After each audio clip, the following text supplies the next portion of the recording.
Welcome everyone to the MMOs.com podcast. This is episode 60 now, and this is Altai, joined this week by Omer, Gumble, Matt, Shirelia, again. She's back. We're back, boys. The boys are back. You mean the girls Boys are back? and Yep. girl. And yeah, she's back. Hopefully, we will not lose her again to the wilderness. Though, given recent events of Pokemon Go, we probably lose her.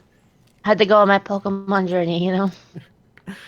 As always, though, we're going to start the week off with the weekly raid, and I'm going to toss that one to Sean. that's me. So we brought this up. I think this was brought up during Sunday Fun Day, which I wasn't a part of, but I tuned in for a minute. Basically, this week I'm curious about whether or not people engaged all the content in an MMORPG if they don't have to. So when we play games, and I'm going to use WildStar as an example, and it's not the only one guilty of this. Normally, you're overwhelmed with all these quests, right? And each quest gives a limited amount of experience. But sometimes you find out that just straight up killing monsters in the wilderness is more effective than doing quests. But you miss out on this narrative part of the game. You miss out on kind of engaging with the world that's been created. And basically, it's part of, I think, the min-maxing mentality, in that when we play MMORPGs, typically the goal is to get to the max level or to complete dungeons, so we do whatever it takes to get there the fastest. So I'm curious if most people will skip content if it impedes them getting to the end game faster.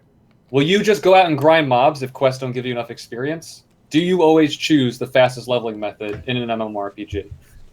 I'm ready to take it. If anyone Take it, before, please. I got a great example. So with me, the first time I play a game, I want to kind of explore everything, right?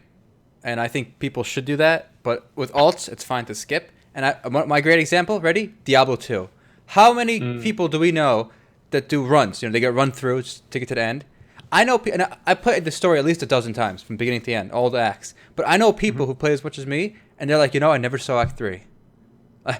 I just got to Mephisto, start of Act 3. I never saw Act 3. What? Wait. Oh no! Ow.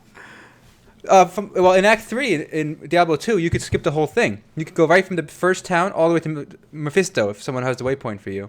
Right. So that act, you could skip almost everything. A few acts, you had to do one or two of the core quests.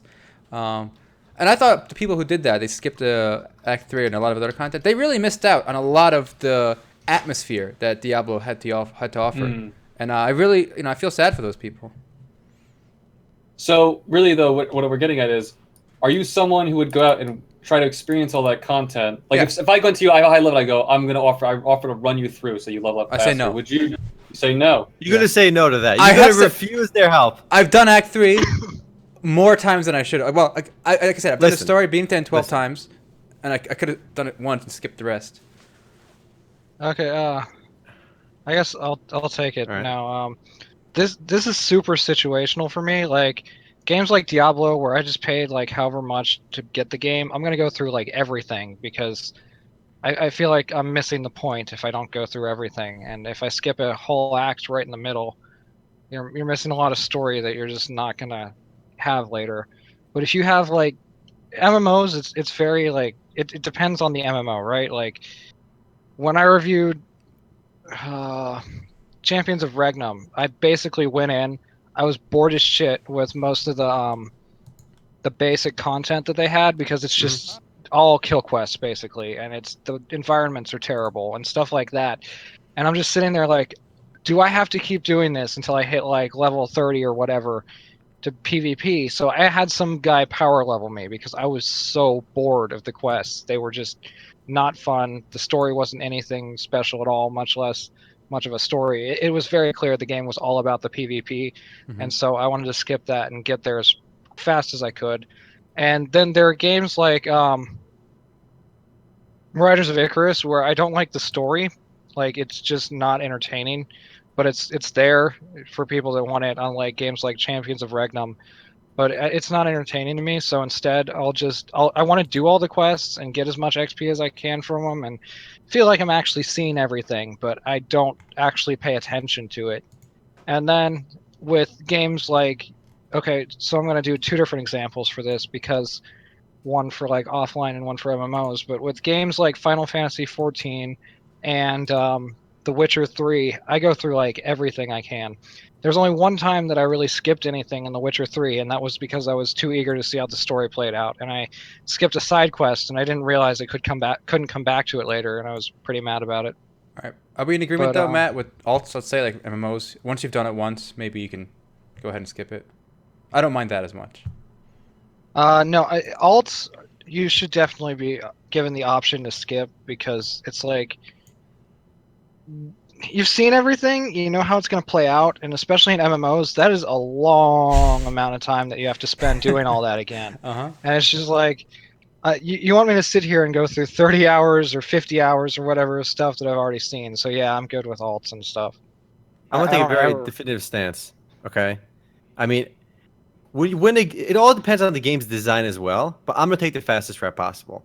However, if the story route is only like 5% slower, I might take the story route because it's really not a big difference and might increase my enjoyment more.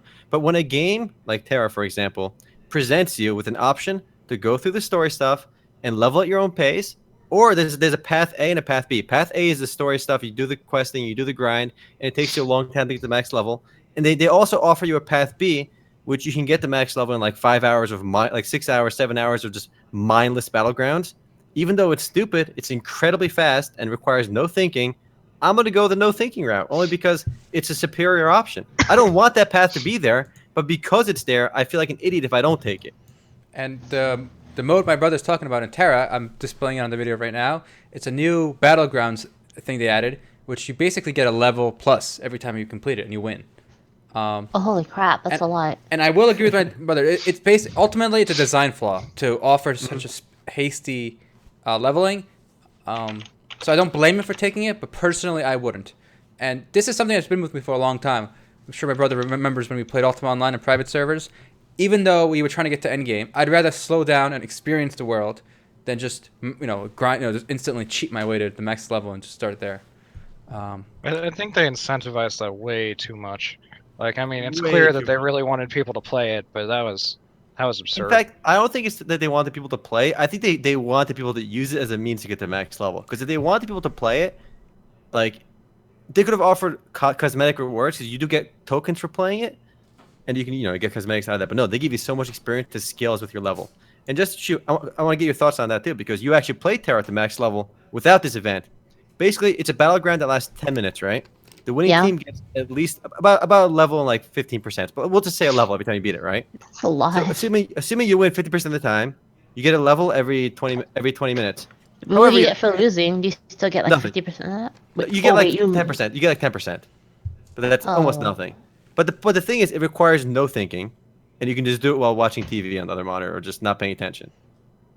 Well, yeah. I mean, I don't personally like leveling. I feel like a lot of MMO for me is the late game because then I get to actually team up with people, and I don't like the solo grind, so that would be my preferred option, I think. But why have a system of fast leveling if you want to get to the end game? Like, why make me go through the loops, through the jumping loops? Why not just make a character, like an option to character creator? Checkbox, you start at max level. If that's the goal, why not just do that? That's the Reaper class, but that's Yeah. another. I mean, that's another discussion. I mean, yeah, a lot of games already, like they said, already have that kind of an option. But like, I guess it's to not invalidate what previous people have done. But I don't know. I'm not a fan of leveling personally, so I'm biased against it because I find leveling to be very boring. I like the teamwork aspect of MMOs, and leveling usually doesn't present you with that because you have big gaps between when you're doing instances and you're doing like you know what I mean. You can't instance all the way up, right? So that's you prefer the fastest possible way then. Exactly, and I personally wouldn't be opposed to like some kind of system that allowed you to have a max level, because even if you had a max level, I mean, that doesn't really mean anything nowadays. Like it used to, like say in like Ragnarok online, like going back that again. But back in those days, it meant a lot to be like the max level, right? You got that glow, and like it was like, holy shit, that guy like leveled to max, right? But nowadays, I mean, does it mean anything if I said like, hey, I'm max level in World of Warcraft? Like, would you give a shit? Like, you wouldn't be impressed. No. Everyone gets nobody there. impressed. It takes no skill That's what I'm saying. or dedication. It's that's where the game like kind of starts for like a lot of people. That's where you start to make something of yourself. It's not. But do you think we lost something in that shoe? Like, I feel like you said in Ragnarok, it meant something to be max level. Do you think that the genre lost something when being max level doesn't mean shit anymore? Frankly speaking. I mean, nowadays, rather than it being a number of like, this is my max level, nowadays your level is dictated by like your gear, how your character looks, you know? Like when people inspect your character and see like, oh shit, that guy has, I mean, I don't know what's big anymore in any game, but you know, Ultra Dragon Set XD or whatever, right? It's like, oh shit, that's fucking huge, right? And then that's where you're like, man, that guy's really good, right? Like nowadays it's different. It's the same thing, but it's like the way we view it has changed. But it's essentially the same thing, I think. But now you have a barrier of entry before you can even get to that point. So it's like, you know, it's a pain. Different discussion, but part of the problem is that once you get to max level, that's how they keep you playing. You have to grind for more stuff. By including the grind at max level, rather than making it so that you can just level endlessly, they've made it an environment where gear means more than your levels do. Yeah. Exactly. But what about you? We all answered too, so. So, Sorry to cut you off, Shiv, if you want to finish up. Oh, I was just gonna say that could just remove the meaning of level, like being max level. It's just nothing now. So I want to experience the entire world.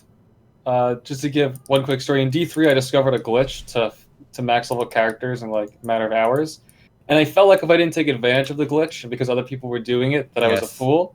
Yes. At the same time, though, I don't want those things to exist, because when I play an MMORPG, the idea is that I'm inhabiting this other world that should be fleshed out, right? Even if the story is kind of lame, even if the environments aren't perfect, I do want to be forced.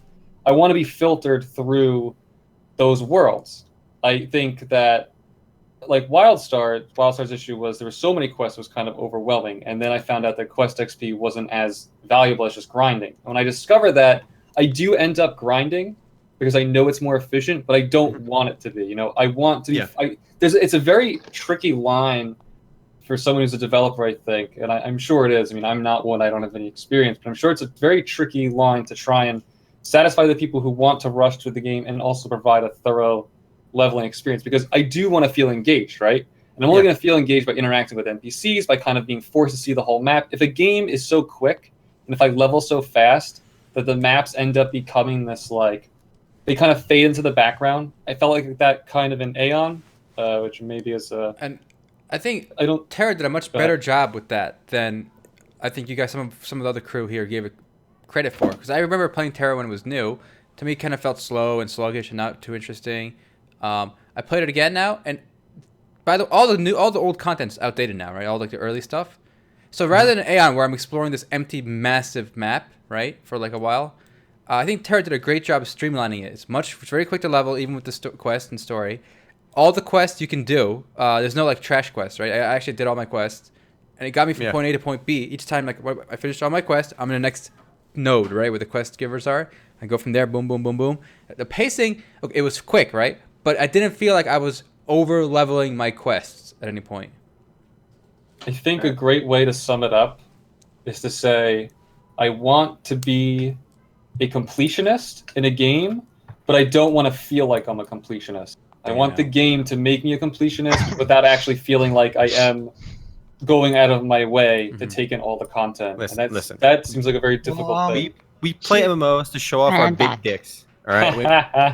So if it means getting to max level quickest and getting the best gear quickest means I can show off my big dick quicker, I'm gonna do the quickest way possible. That's a different mentality, right? Yeah. So when I play an MMO, I look at it as trying to absorb the care and the details of this world that is supposed to exist. I want to be convinced that this is a place that's alive, and I know that's going beyond what they actually are. But That's a out whole of new curi- ballpark right there. I don't want to get into Gumby, that. out of Well, curiosity, And why I- not just play a one-player game then? Because those generally put more focus into that. Well, Yes. that's again. I mean, that's going outside this discussion. That's a discussion about the spontaneous interactions between people, and that's what makes MMO special. Is that there's other people behind the NPC.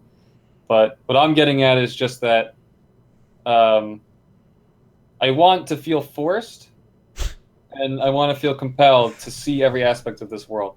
If I'm going on an adventure, I want to make sure I've taken in the entire adventure. I don't want to feel like I'm skipping content because an MMO is really like the hero's journey. You know, you're supposed to have.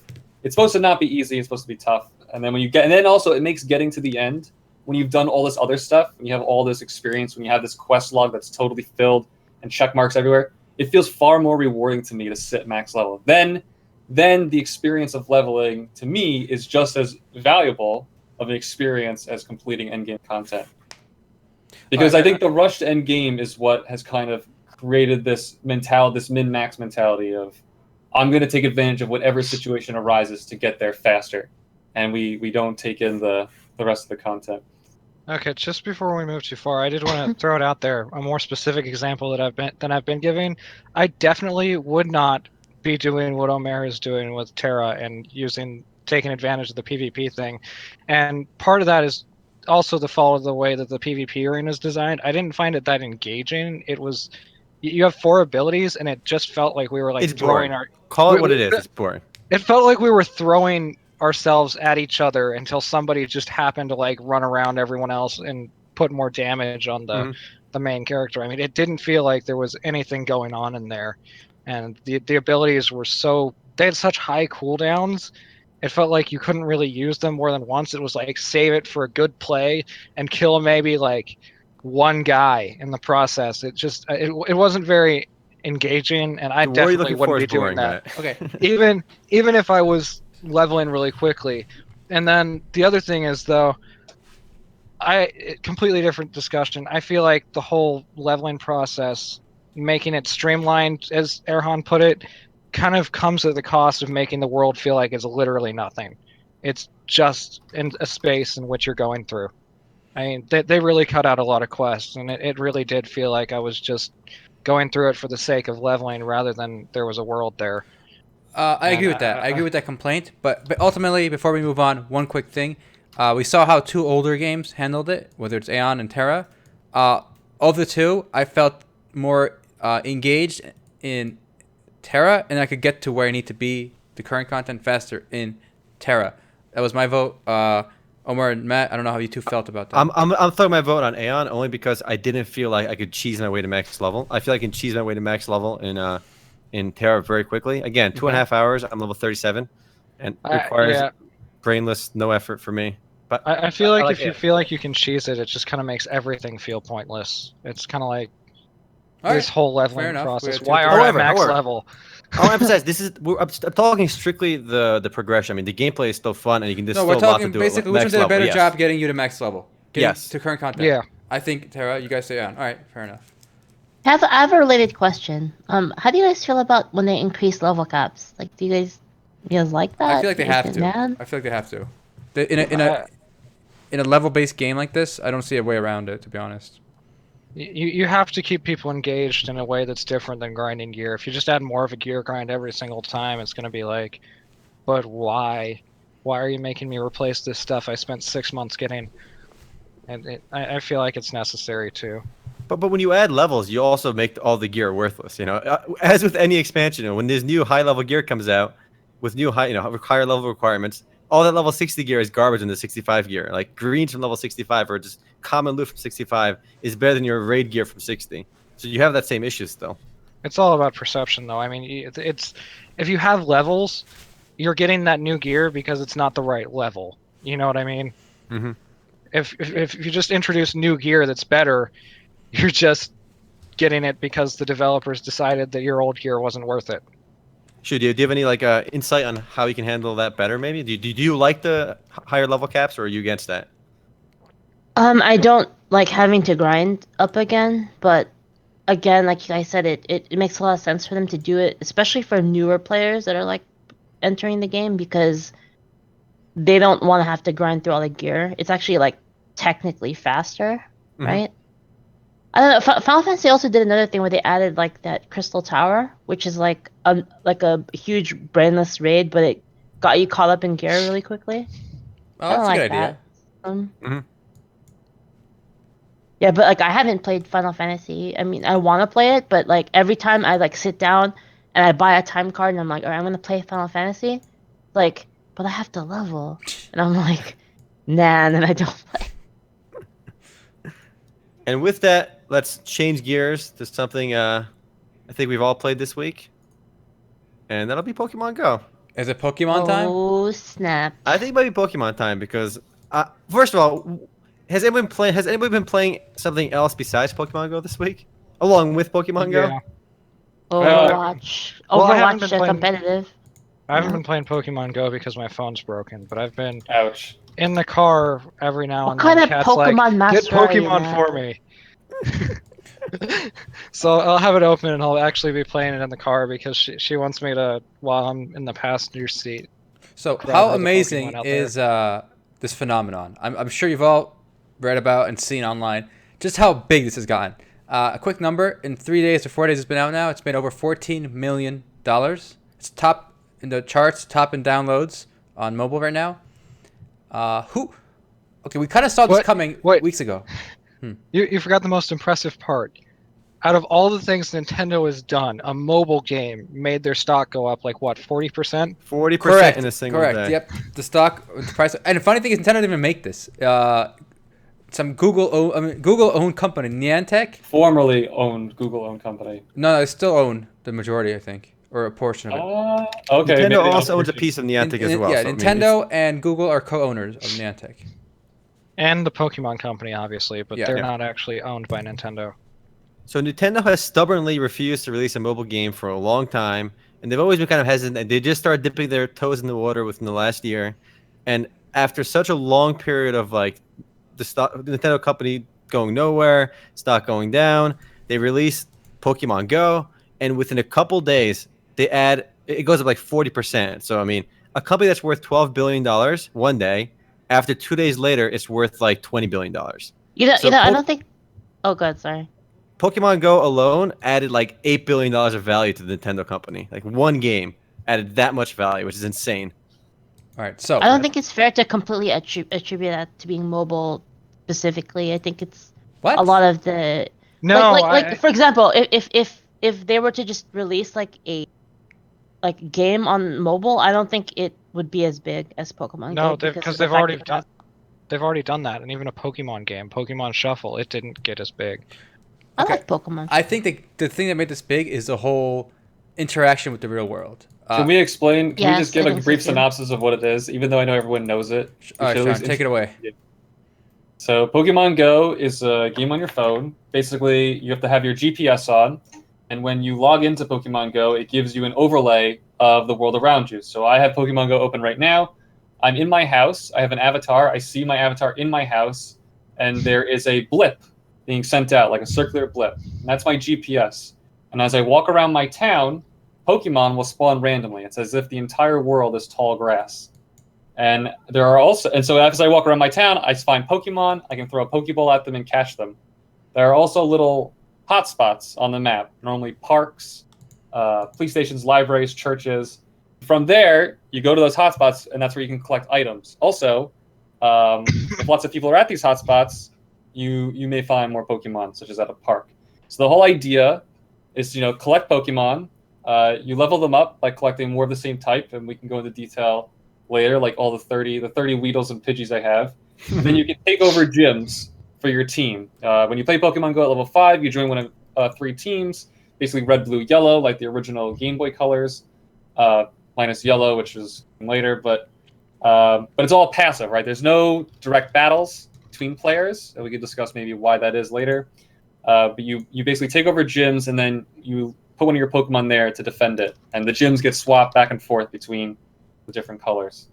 So it's really interesting. It's basically augmented reality, because when you hold up your phone, the phone's camera will pick up what you're seeing, and the Pokemon will kind of be in the real world through your phone's image, and then you catch it. You can turn that feature off, but it is really cool. It's really interesting, and it's basically this merging of it's using the real world as the virtual world in a game. So it's almost as if this virtual data, it's basically layered on top of the real world, and that's augmented reality essentially. If you've seen somebody asked Microsoft's HoloLens, if they never played Pokemon, if they didn't get into Pokemon when they were younger, would they like this? And I think the answer is yes. Think so. This is. I think it's a solid yes. I think we're emphasizing the main key story here. This thing is a huge cultural phenomenon in America right now. Yes. So many people, everyone I know, literally, is playing this. Yep. Even people who never really got into Pokemon, people who aren't like super into like the Japanese games or whatever, like that kind of cartoon stuff. They're all over this. This is literally, this is it. This is it, baby. Like if you go to the big all parks over today, Twitter, Reddit, everything. walking down the street, I was playing. People walking past us are like, "Oh, you gotta go catch him. Yeah, go do it." Like everyone knew what we were doing. Yeah, if you don't watch the news, every single day since its release, it has at least taken up one slot on every major news program. And what I find really neat is that you do have to get up and get out of your house. Mm-hmm. So you have to walk around your town, and you collect eggs, and you have to walk in order to hatch the eggs or ride your bicycle, just like in the real game, or in the game itself. So, and I know Shu has plenty of stories, probably more interesting than mine, but I was in a posh town for my cousin's birthday, and I had it open at the restaurant, and then we went and walked around the town afterwards. And as I'm walking around, I see groups of people everywhere. They're all playing. We're all yelling at each other. Team blue, team red. It's all for fun. It's all jesting. But literally, shitty word. But everywhere I looked, there was at least one group of people together, all looking at their phones, holding them up like this, and they shouldn't be doing that because that's why there's accidents. But there are people everywhere. I was at the park today, and I put down a lure, which is an item in the game. And all of a sudden, I was the oldest guy there. I also had 30 kids show up, and they're all at the lure trying to catch Pokemon together. They're all on a bicycle, too, like a bicycle gang. And they were all much younger, like half my age. But Go. Did you feel intimidated by those 30 kids? I felt intimidated that somebody who's older than me was going to think I didn't have the best interests in mind, because I am a bit older. But Pokemon turns 20 years old, so after 20 years, the Pokemon phenomenon is just as strong as ever. This is the strongest I think it's ever been. Yeah. There's been like a lot of. Oh, sorry. Go ahead, Matt. I wanted to point out that it's not just the gameplay, or the fact that it brings the real world to the digital world, because there have been games that have done that, including Niantic's own Ingress. It's just, I think that it really had the right combination with Pokemon. I think absolutely. Yeah, I completely agree. I think it wouldn't have happened without something that's as charming or as likable as Pokemon. Relatable. Pokemon is pretty much everything I wanted Ingress to be, because I've actually played a lot of Ingress, and Keep in mind, Pokemon it just doesn't have now. that charm. All right, guys, we have to go around the table real quick for I think everyone who has played Pokemon Go. Just quick, what level is your trainer, and what's your highest CP guy? Just so we can get that out of the way, and then I want to share everyone can share some stories if they have any. So right. I have a level 8.5 trainer only. I've been playing it pretty casually. Every time I go out for a walk, I turn it on, I catch a Pokemon, and it actually makes me like, okay, I'm gonna go leave the house right now just to catch Pokemon. And I didn't think the game would make me do that, but it does. 8.5. I have a 325 CP Pinsar. All right, I'm level 8 only. I've got about I think 390 Machoke. That's my guy. That's it for me. Gumby. Sean? And Shu? I'm on level 15. Whoa. I have not been increasing the power of my Pokemon. I'm kind of in farm mode right now. So I have a CP 793 Electabuzz.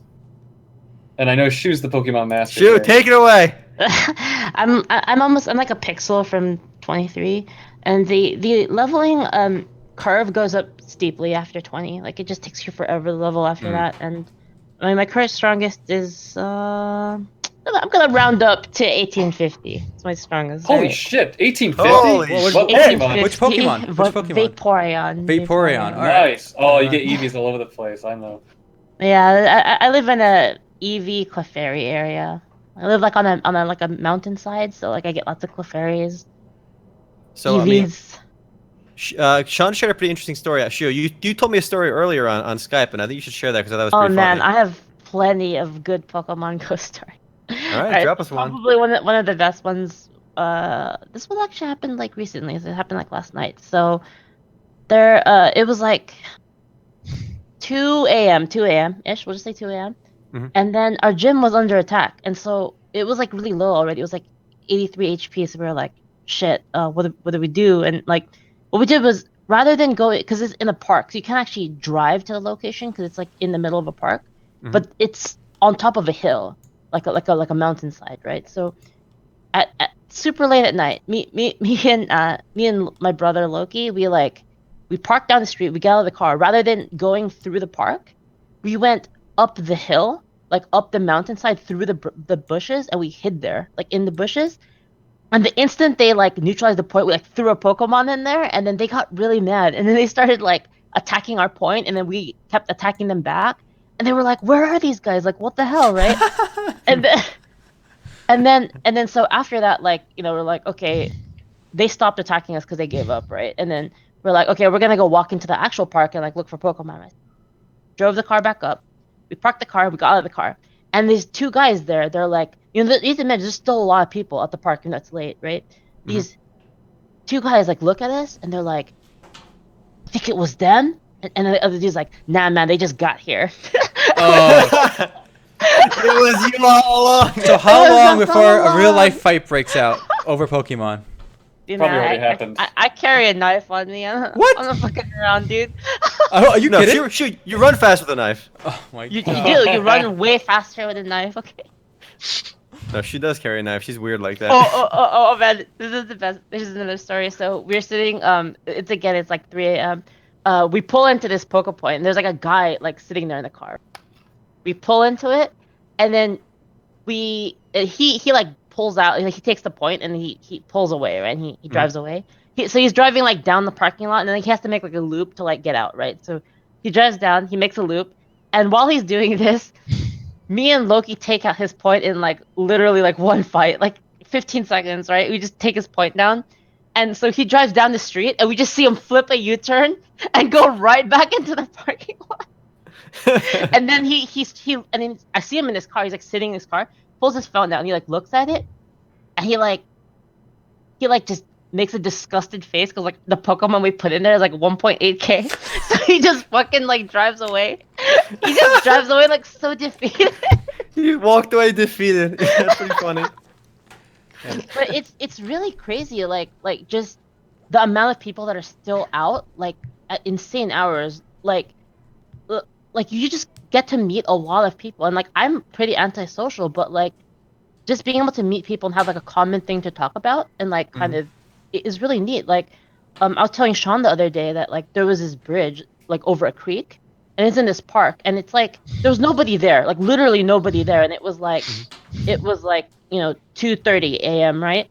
So me and my brother go out there because like, you know, there's a creek, maybe we can catch some water Pokemon. There's a Poke Point on each side of the bridge, right? So we lure both, right? And we're like just sitting there like poke fishing, right? Like trying to get water Pokemon, and then like literally like within 5 minutes, like people show up. 5 minutes later, people show up, and like eventually there was 20 people on this bridge just sitting between Holy these two shit. Poke Points, and this was like at like 2 in the morning, right? And it was just me and it started with just me and my brother, and now there's 20 people, and everyone's like talking about Pokemon, like, hey man, what team are you on? Like, what you catching out here? You know, like oh, I caught this like down the hill, and like everyone's just talking like strategy, like, and then the Bulbasaur spawned, and everyone's like, oh shit, Bulbasaur spawned. So, like everyone runs down to the Poke Point, like 20 dudes just run down to the Poke Point, and then we catch the Bulbasaur. Everyone's shouting, like screaming, like yeah, we got it, and like, you know, sad people that didn't get it, but like. Like, it's just insane that, like, this party just started on this bridge. And I can't even imagine if you're, like, a cop and you just see 20 dudes, like, standing, like, on this bridge that, like, is in the middle of nowhere. Like, why the hell? Like, what are they doing? Like, are they, like doing some kind of some gang violence? Like, some gang violence. And then one of the guys actually said when we were on the bridge, he was like, you know, if these teams were actual gangs, we'd be shooting at each other from across the bridge. I think it's safe to say that like one of the great thing about Pokemon Go isn't necessarily just the core gameplay. It's really just how it brings people together and gets you to go explore, like the collection elements and just seeing other people and being able to talk about a shared interest. Just having somebody else like there, like playing the same game as you, and like just commenting, like, you know, just you gotta keep catching them, man. And anything cool in the area, just that interaction is just something we don't see in the real world. You know, you see it at home when you're sitting in front of your PC on Skype with your friends. But you don't see that while just walking outside. Like, this game really brings people together in a way that you just haven't seen before. And that's incredible. Like, you know personally, like, Omer, like how shy I am and how I'm really antisocial.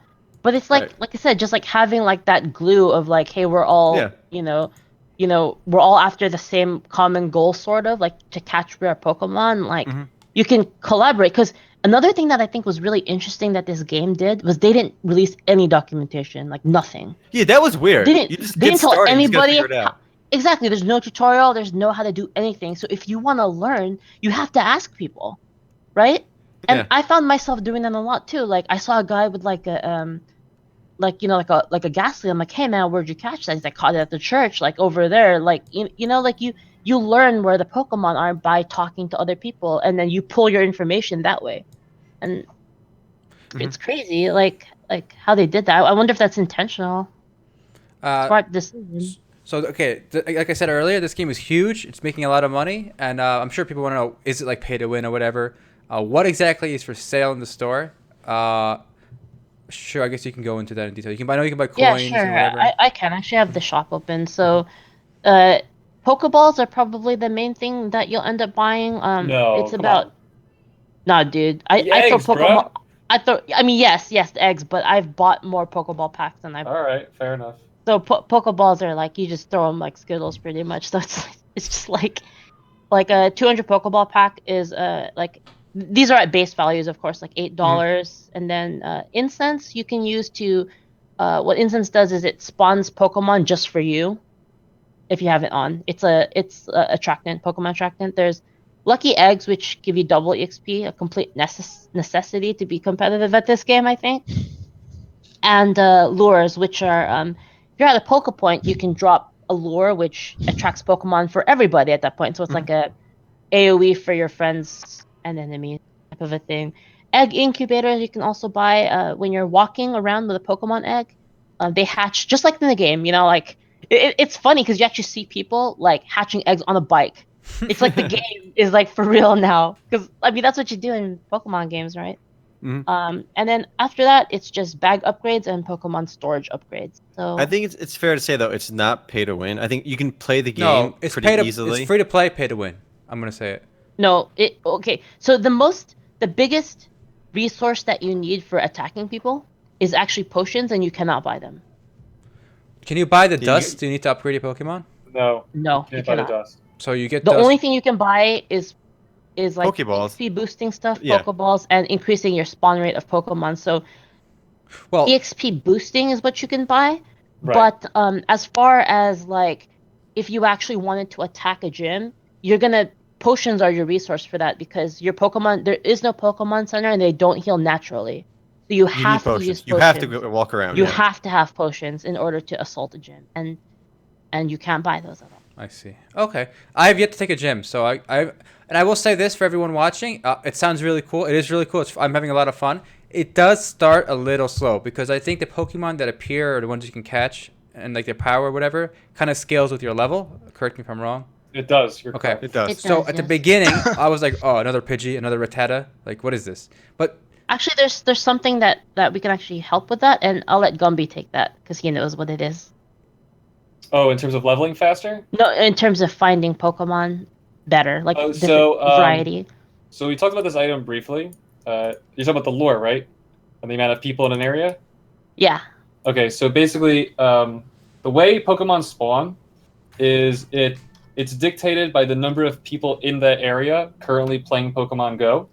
So if you've played and you look at your map, there are these little blue points on the map, blue squares, and those are places you go and you collect items from those points.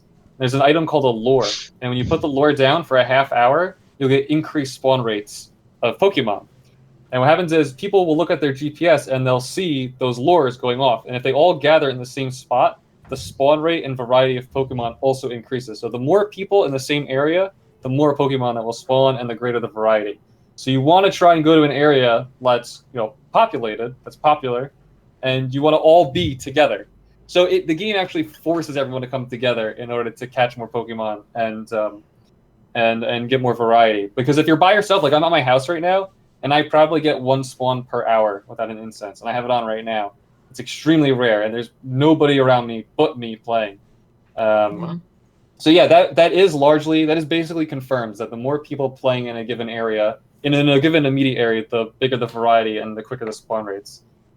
But again, they don't tell you that. You got to figure that out. Exactly. And honestly, for me, Alright, I'd say this is the first real, by real I mean interesting, mobile MMO because Yes. it does so much different. It brings back that sense of discovery. Like again, like no one knew the stats, no one knew the rules. We had to discover, we had to work together, talk about it. And I remember the old MMOs when we were growing up. No, there were no rule books. There were no guides. You just kind of had to. There were no maps. There was no mini maps. Pretty much strategy Yeah, guide, man. right? Alright, so Ragnarok guys, was like that. Yeah, exactly. guys, so here's my question. All right. Without many more system updates, with major systems being added or any new content, do you think it's actually compelling in the long term? That's an interesting question. So one thing that's interesting about Pokemon is that, unlike in the Game Boy incarnations of the game, one team of Pokemon will not do it for you. You need a lot of strong Pokemon, like multiples of. Thank God. Pokemon. That's good. So, and not only that, you need multiples of weak Pokemon as well. Weak Pokemon are actually really important in this game. It's like something that that is not immediately intuitive. Like you're like, oh, this is a shitty like 100 whatever. I'll just dust it, right? But you don't want to do that. You want to have a collection. Like I currently have like 650 Pokemon on hand, like non-dusted, Holy like, moly. just, like, in my box.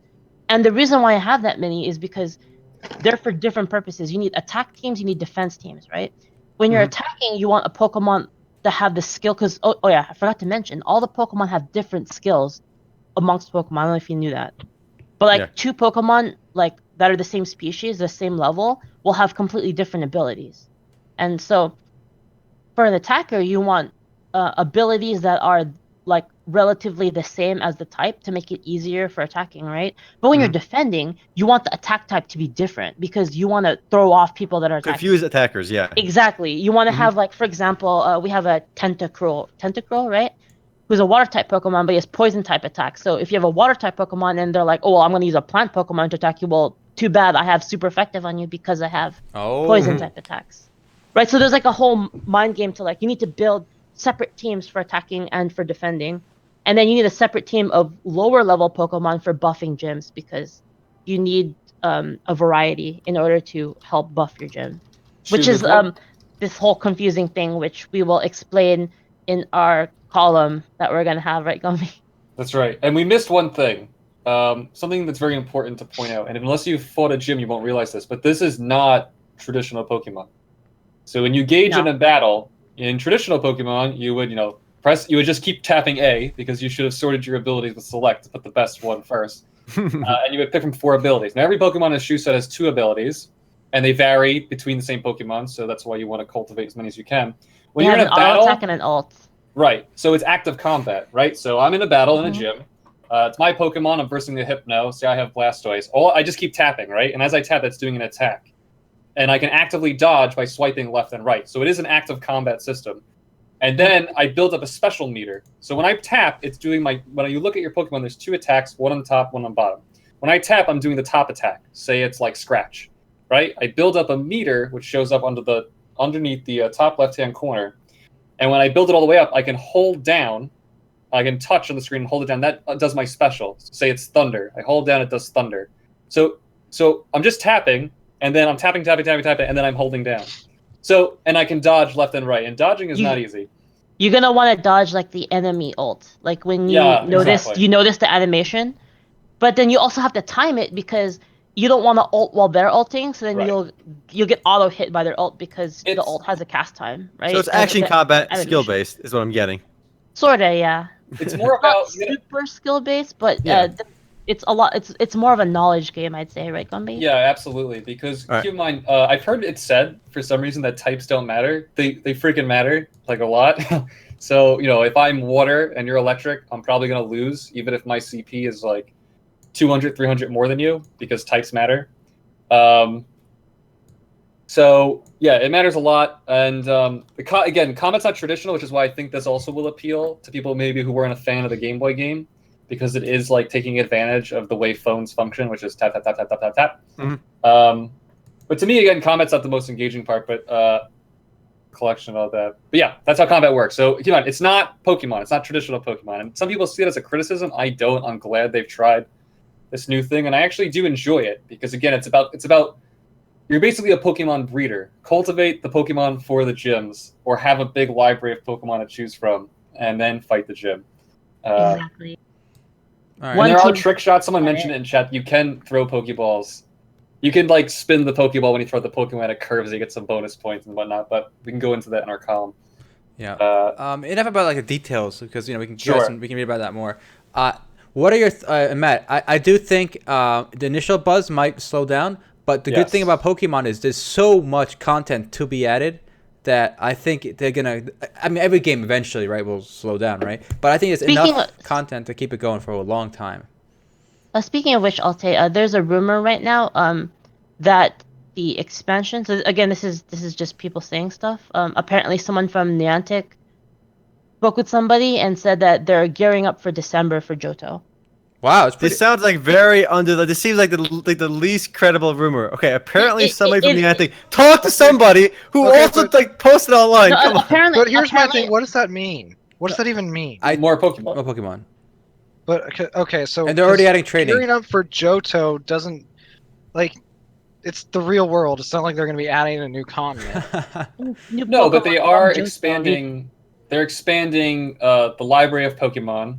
A trading is already confirmed. Whether or not we ever see player-to-player battles, I don't think is. Whoa, likely. trading is So- confirmed? Yeah. Trading, Yeah, yeah, trading- we have an Yeah, article yeah, on it is. MMOs.com. If I find the rare ass Mew, I'm selling that shit for thousands of dollars. Here we go, boys.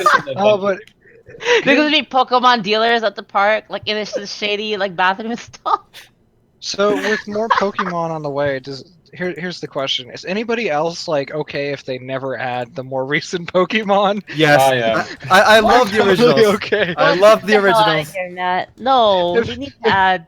If they leave it at like I want ice Ruby cream and cone. Sapphire, right? Ruby and Sapphire, like third generation. I'll be fine if they just leave it there. I don't want the ice cream cone in the trash can. The and trash garbage bag, bag. yeah. Yeah, and the keys. There's a literal keychain Oh, yeah, I with saw keys that. on it. No, you know what? I think they played it smart by only releasing the first 150, and I do think if they release updates, like I'm actually, if that rumor Right. is true, I wouldn't be surprised because they're gonna have to release updates somewhat frequently in order to keep the buzz going. I'm actually more curious to see where Pokemon Go is Yes. at, 1 month from a release. Guys, Go if ahead. they add trading, do you think this will ever be an issue? Like you set up a lure, right? Yeah. And when some kids come by, you just fucking swipe their phones and steal all their shit. You force trade all their stuff with you, and you give their phones back. Smartphones have already Hey, been hey, stolen. They say, get the You can fuck only- out of here afterwards. You can only do that if you shout Team Rocket, bitch. You can't. Yeah, Yeah, and you shout out Team Rocket, bitch!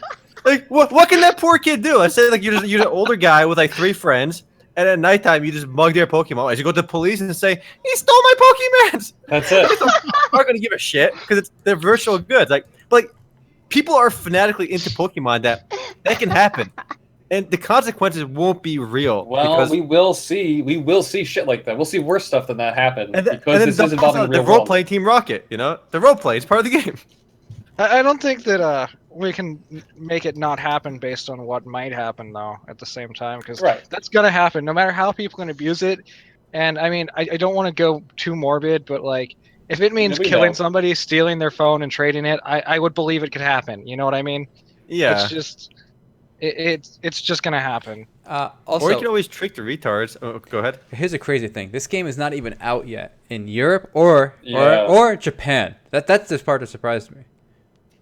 Yeah, it's Hey, only- what it's does a that soft matter? launch. It's not like I'm gonna be able to play with any of them. Gah. Just think about this. I think this will be top game for a while, but just because as those regions come online for the first time, like this is gonna. Yeah, I completely agree. This is the game of like this is the story of the year, I think, in terms of gaming. Yes, I agree. 100%. So- And it's so also weird to think it's the first Pokemon MMO. We've been waiting for a Pokemon MMO forever. Who would have thought it would be such a non-traditional mobile game that would deliver us this experience? You guys realize it's only in, just building on that, like you said, this is the Pokemon MMO. It's only in the United States, Australia, and New Zealand. Mhm. And it's going to get an international release. Yeah. And it's already making. And how much did you say? How many millions did it make? 14 million, 3 days. That's insane. Yep. $14 million in 3 days. And it's Wow. not like the level of like the game isn't milking you so bad the way games like Game of War and Clash of Clans and those like strategy games tend to.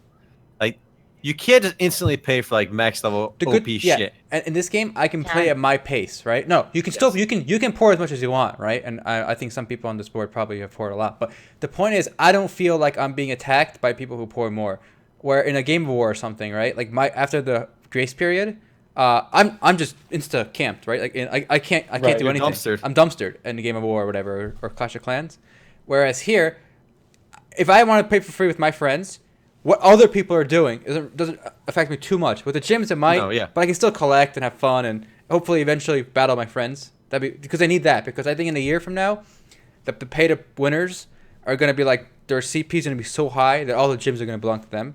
Well, that depends. There's a lot of gyms. There's a lot of gyms. Not only that, the team system. You can't solo a gym. You can't solo defend a gym. It's very difficult because a person attacking a gym can use 6 Pokemon. You can only have 1 Pokemon in the gym. So even between me and Loki, we only have 2.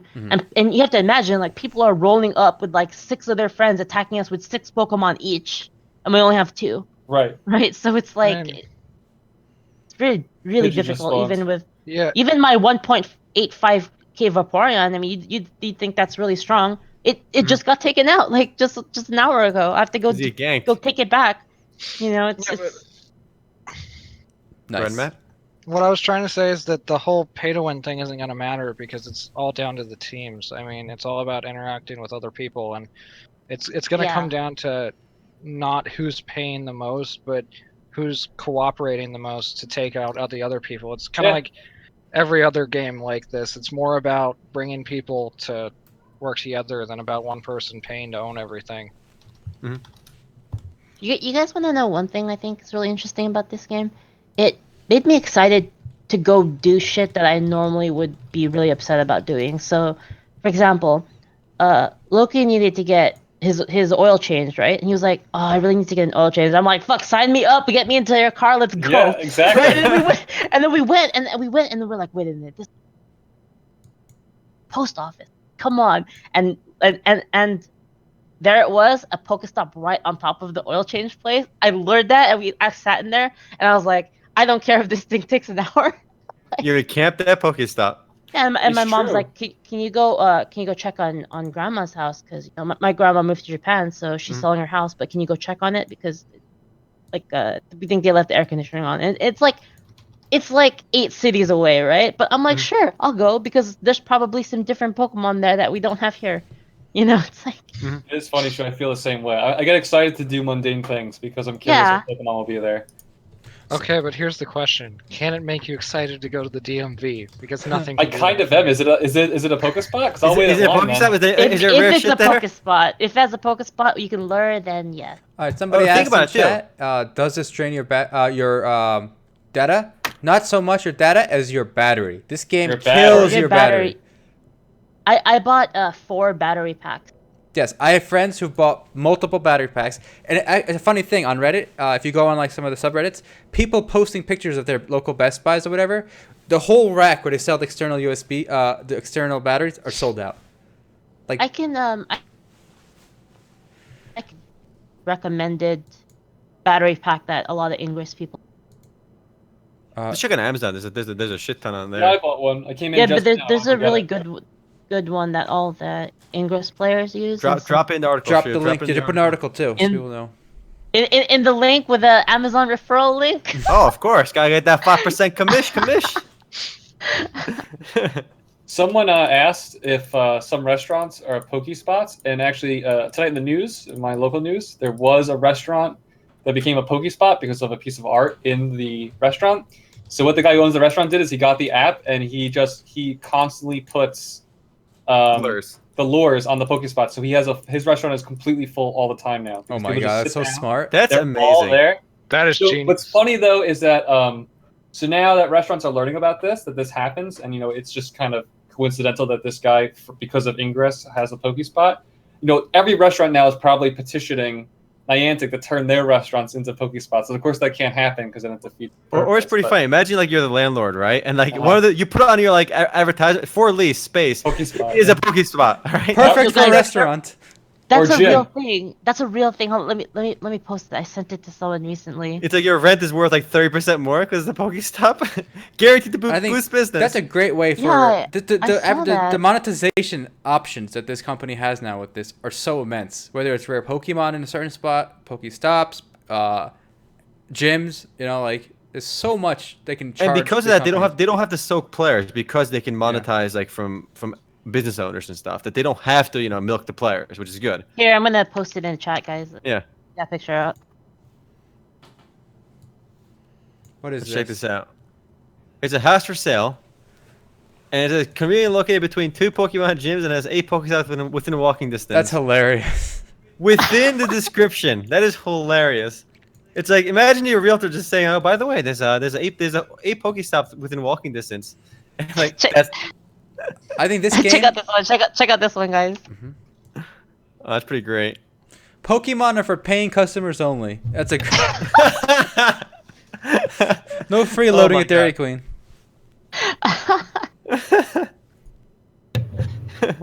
Did you guys see that? Some bars are they have a thing where there's a gym on top of the bar, Right and back. players of the same color that the gym is get discounts. Oh my God, that's hilarious. So like people are like constantly fighting for the gym, so they get discounts. It's pretty funny. I think this is the Pokemon beginning Go is a takeover of of the a world. much more flourishing in this whole AR kind of mobile MMO space. Like I was talking to my brother about this, and maybe I can get perspective from Matt. You know all those like Game of War kind of games? Imagine they're based like in the real world, like AR. Like so in your hometown of let's say Fairview, whatever your I'm just making up a town. You know, you can kind of build forts and upgrade them and like make a clan with your other people in your town, attack the town next door, fight their fort or whatever. So there's so much opportunity to kind of mesh, We should make that. right? They make so much money. It would make a lot of money, I think. And you have the same spiel. You could have locations like the local park could be like a lumber yard, right? Like, and you got to fight over it. Yeah. So Because I think Alta was also pointing out that like if you think about it, when you play Game of War, when you play Clash of Clans, like that medieval background, the medieval backdrop, it literally means nothing to you. Like who gives a shit about the medieval background? That's just like nonsense. But if it was an AR world, like all of a sudden you start caring about like, oh, he owns that Dunkin' Donuts over there. He owns that Starbucks. You know, it's like your town. All of a sudden you actually care, yeah, and that would Yep. make people want to play And, too. like, the best like the controlling like the top guild in the world that controls like the Statue of Liberty gets like plus 50 inspiration or Yeah. something for their government. I don't know. And guilds can work together to own Yeah. entire like cities. You know, you own Yeah. Manhattan, all of a sudden you get all these bonuses and stuff. It's like a risk Like board Wall almost. Street Like, you plus control the 50 area. gold per second. Yeah, I mean, and it would be pretty easy to imagine a game where like it has like the Game of War and the Clash of Clans built on the AR. Like you could feasibly imagine how that could work too. And this is going to open the door to a lot of that. I want to point out, since I came back just in time, The Walking Dead announced an augmented reality game today. Basically, it's going to take place, I think, so far in Georgia. So I guess it's really a test at first. But you'll go around collecting geocaching points within, at spots that were in the show. So really, any big franchise, I think, can feed off of the augmented reality craze that I feel coming. They can try it, but will they be able to make Yeah. Will something they be out of it? successful? That's a good question. Yeah, every major franchise can take advantage of it, just like Lord of the Rings can take advantage of New Zealand. Yeah, that's a good way to put it. Augmented reality right there.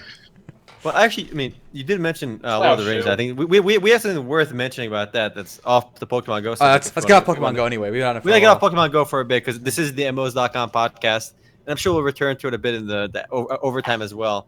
But Matt did mention Lord of the Rings Online, and it is worth mentioning. In fact, I'm gonna let Alta have the floor because he actually called this. Oh baby, So, go ahead, I Altai. called it. All right, so about I don't know, like late last year, it was kind of obvious to anyone looking that Turbine, which was really a pioneering studio in the MMORPG space with Asheron's Call back in 1999, that kind of stuff.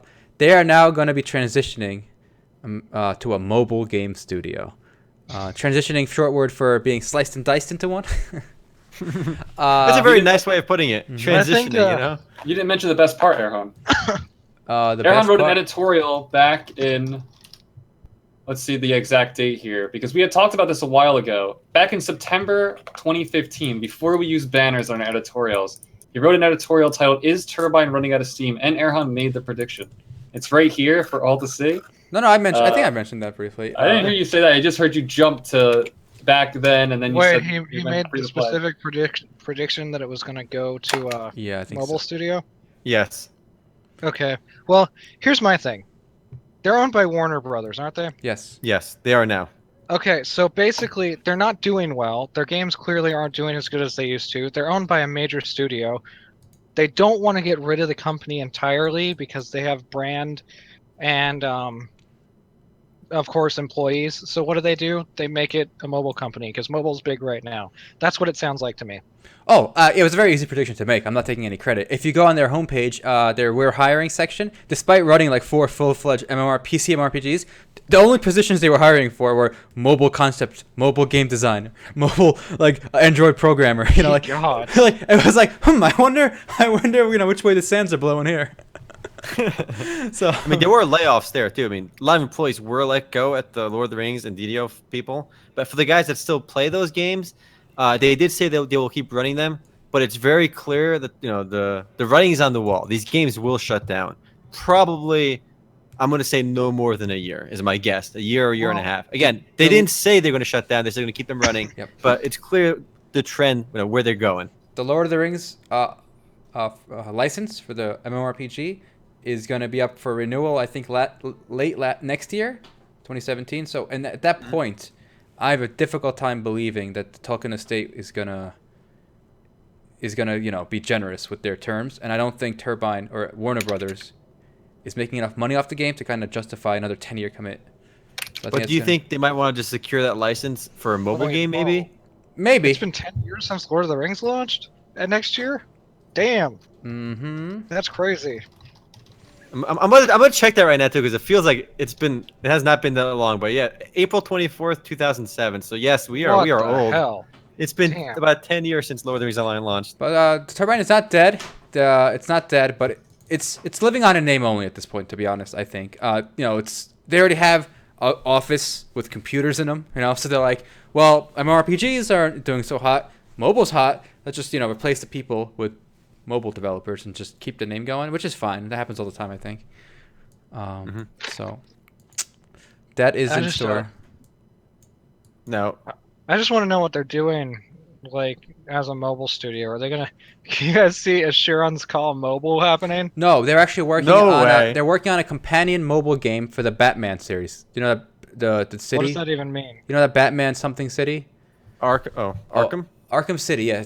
I think I linked a video Is it up. not an app, like a game, like an actual Here, I'm game? playing it on stream. It's in my tutorial towards the end as well. It's basically Batman Arkham Underworld gameplay trailer. Oh, by the way, it looks awful. I don't think Turbine can transition because its roots are in a different... I hate using this word transition. It always makes you think the whole gender thing. I don't know why. God. Turbine can't transition, guys. They're not taking the appropriate hormone therapy. They can't do it. Yeah, so I'm playing some gameplay from their first mobile game. It kind of looks lame, in my opinion. I don't know. It doesn't really do it for me. Mm-hmm. But we'll see. I mean, we'll see if they can do something better than this.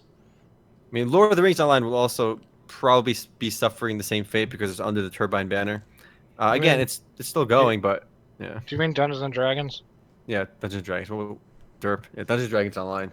I mean, there's always Neverwinter too, but I mean, a lot of people are still invested in Dungeons and Dragons Online. And do you guys think we'll have another Lord of the Rings MMORPG going forward if Lord of the Rings Online shuts down? No, we're gonna get a strategy game, mobile strategy game. That could make a lot of money. That could make a lot of money. A mobile strategy game like Clash of Clans, but with a very recognizable franchise like Lord of the Rings. I'm pretty sure we already have that. Do we really? Is there already one? Yeah, I'm pretty sure there is one. Lord of the Rings strategy mobile. Why haven't I heard of this? Hi, I'm back. Welcome. This back, Shu. sucks. I'm pretty sure we have one though. But I can't find it. I gotta hold on. I really liked the idea of the original Middle Earth. Mhm. Middle Earth Online. Have you ever looked at that? Perpetual Studios one, I think. Was this Doing it right before Lord of the Rings Online came out? Yeah. But EA was There doing was- it or something? I don't remember. Hold on. Middle Earth Online. Yeah, I there's think a YouTube video on it. MMORPG.com has a page for it. There's this YouTube video on it. It looks quite old. No, it was like I don't think it ever came out. It was No, like the concept. It never came out. The It concept. said was coming 2004. Wow, this is an old. yeah, I think this is too old to be relevant today. And No, I'm just saying. Yeah. I think I would have rather had that, based on the concept. That's all I was saying. hmm. The older games were more ambitious. We talked about that quite a bit because it was going for a sandbox, experience. But rest in peace, that one. But really, you guys don't think we're going to see another Lord of the Rings? What about Lord of the Rings movie? Because again, what's her name? There's a new Harry Potter book coming out, even after she said she was done. It's gross, dude. Can we get another Lord of the Rings? Like obviously the guy is dead, right? The guy Is who wrote it. Tolkien Yeah, still alive? Tolkien is dead. Okay. Like, can't this estate who has the rights just write a new book? They've been and doing keep the that story for a going? while. The son is like, I found a new drawer full of my dad's notes. This is a secret works. Really? Yeah, there must be a dozen post Tolkien's Well, no, death no. books. There aren't novels though. What Tolkien did was at the end of Lord of the Rings and The Hobbit, he basically spent all his time building this world, and it's all notes. It's not a story. It's Right. no characters. He basically create this world, and some of that was compiled into the Silmarillion, which is Boom! I found it. Not just Similarians, John. I'm talking. There's a dozen other books after No, that. no, I understand, but that's one of the ones that was. That's the most famous one that's published yeah. after Lord of the Rings Yeah. and The Hobbit. Mhm. But yeah, you're right. There's like an entire room filled of notes expanding Middle Earth. The thing So is, there's no how many of those are coherence actual for a plot. notes? That's my theory. It's a conspiracy theory. I think every time the son needs money, he's like, "Oh, I found another drawer full of notes." All right, so Matt also did find the Lord of the Rings mobile strategy game, and it looks to be pretty popular with 224,000 plus reviews on here, so it's making money. No, it's just all right. Well, there it is. But do you think we'll have another Lord of the Rings movie?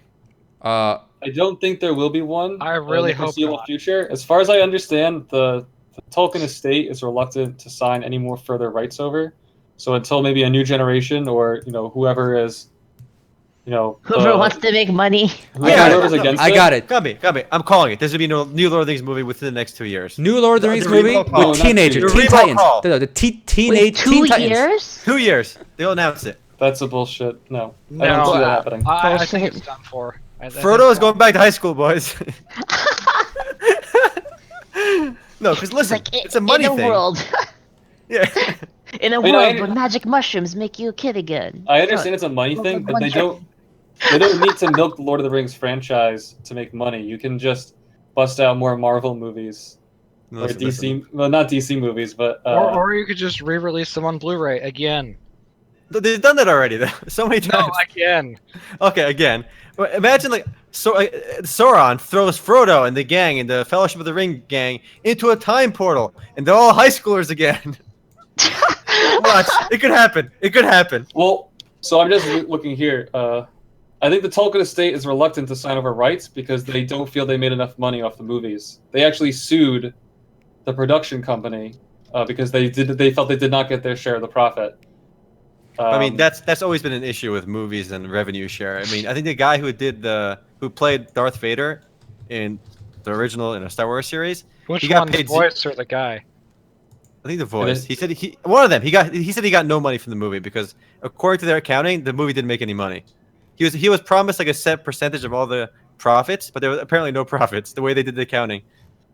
So he's like, I'm still waiting for my check, but it never came. It was the guy who played Vader himself, not the voice. Okay, the guy. Yeah, he got nothing. 'cause It there's sounds no like it profit. was just a way to screw a guy who they only saw for like 5 seconds out of money. Yeah, the guy got boned. All right, guys. I know I mentioned it, but I'm playing the Turbine careers page right now, and this has been this way before this announcement, right? This was like this for like a year. A featured position: senior Android engineer. All open positions: animator, mobile. Senior mobile game platform engineer, senior Android engineer, senior mobile engineer. I was like, What's the difference? I don't know, but all I know is none of these look like people that are going to be working on Lord of the Rings Online, Dungeons and Dragons Online, or any future MMORPG. So it's kind of an easy call.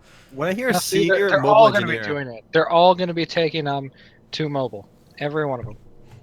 when they use the word senior, I just think of really old dude. Obviously, that's not what it means. It means experienced, but like, he's just like a grandpa that's working on game development. He's a senior designer, right? Sounds like a good idea for a good TV show. Dude, Mary, you should just give us all bullshit MMOs titles. Like, worth it. All right, Shu, you're a chief creative visionary and I like it. and mental therapist. All right, that's All right. you. Therapist. Okay, just had to throw that in there. He's a I'm mental putting that on my therapist. card, guys. I'm putting it on my card. All right, Matt. What can you be? What can you be? You're gonna be our chief coordination and tactical officer. Along Oh, great. I'm what gonna that be means the and Star Trek responsibilities that show. come with that, I don't know. But you were also gonna be the chief, the senior.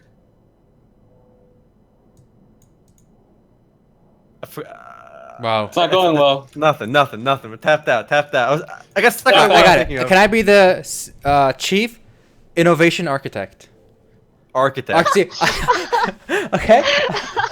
All right. I title? build innovation. You're building My- a greater future with words. My business cards would be Omar Altai, the architect. Is that architect? It's the architect. Wow. All right, that's it. I The like it. I architect. like it. I want to be the guy. All right, guys. About this next The podcast, guy. we're all going to introduce ourselves with a short blurb of our title and the description of our title. Okay. All And right. whoever has the I like craziest it. one wins. Okay. Don't forget. I Don't already forget. got it. It's right here. Sean, the senior No, lead I got it. head programmer. All I three. have a of them. business card. Oh wow, genius. Have brain. We'll travel. Why is But- why is this hairy beast holding it? It's Wile E. Coyote. Oh. All right, guys. I want to seize this for a moment, and I want to talk about a topic which we have not returned to in a while. I mean, we What said would that all be? roads lead to Ragnarok, correct? They do However, indeed. they have not led to Ragnarok in quite some time, and I do think we should mention this because Altai linked me this our MMORPG thread about Ragnarok Online, which I thought was really fascinating. Hey, I thought I linked it. Is it the V? I didn't hear you got cut off. Shoot, it was the one about the. It's called Ragnarok Online. Had one of the worst designed quests in the history of Oh, gaming. never mind. So Altai, if you want to explain it. Okay. I thought it was really. So when really I saw good. this on Reddit, it reminded me of basically old school MMORPG questing. Where, again, like we were talking about with Go, there was no set guide necessarily. Nobody really knew what they were doing. We were stumbling along, figuring things out together.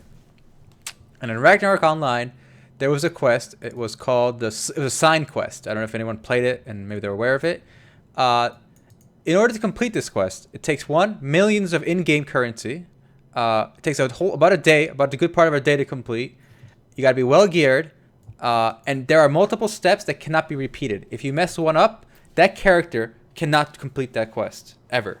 Shit. So you have to do it all over. You have to pick a new character and try again. And Classic Ragnarok. some of the fail conditions are very, very unintuitive. Okay, so if you click the wrong exit and you leave a room, like halfway through the quest, that's it. You messed up. There's no way to do it over. You're done. Make a new character, get to like level Yeah. 7, you got to start it again. If you click the wrong NPC during a boss fight, choose the wrong dialogue option with no indication that it was the wrong option.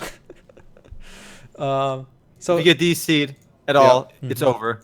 during one of Ouch. these events, So, this sounds like a 10-year-old child making an RPG Maker game.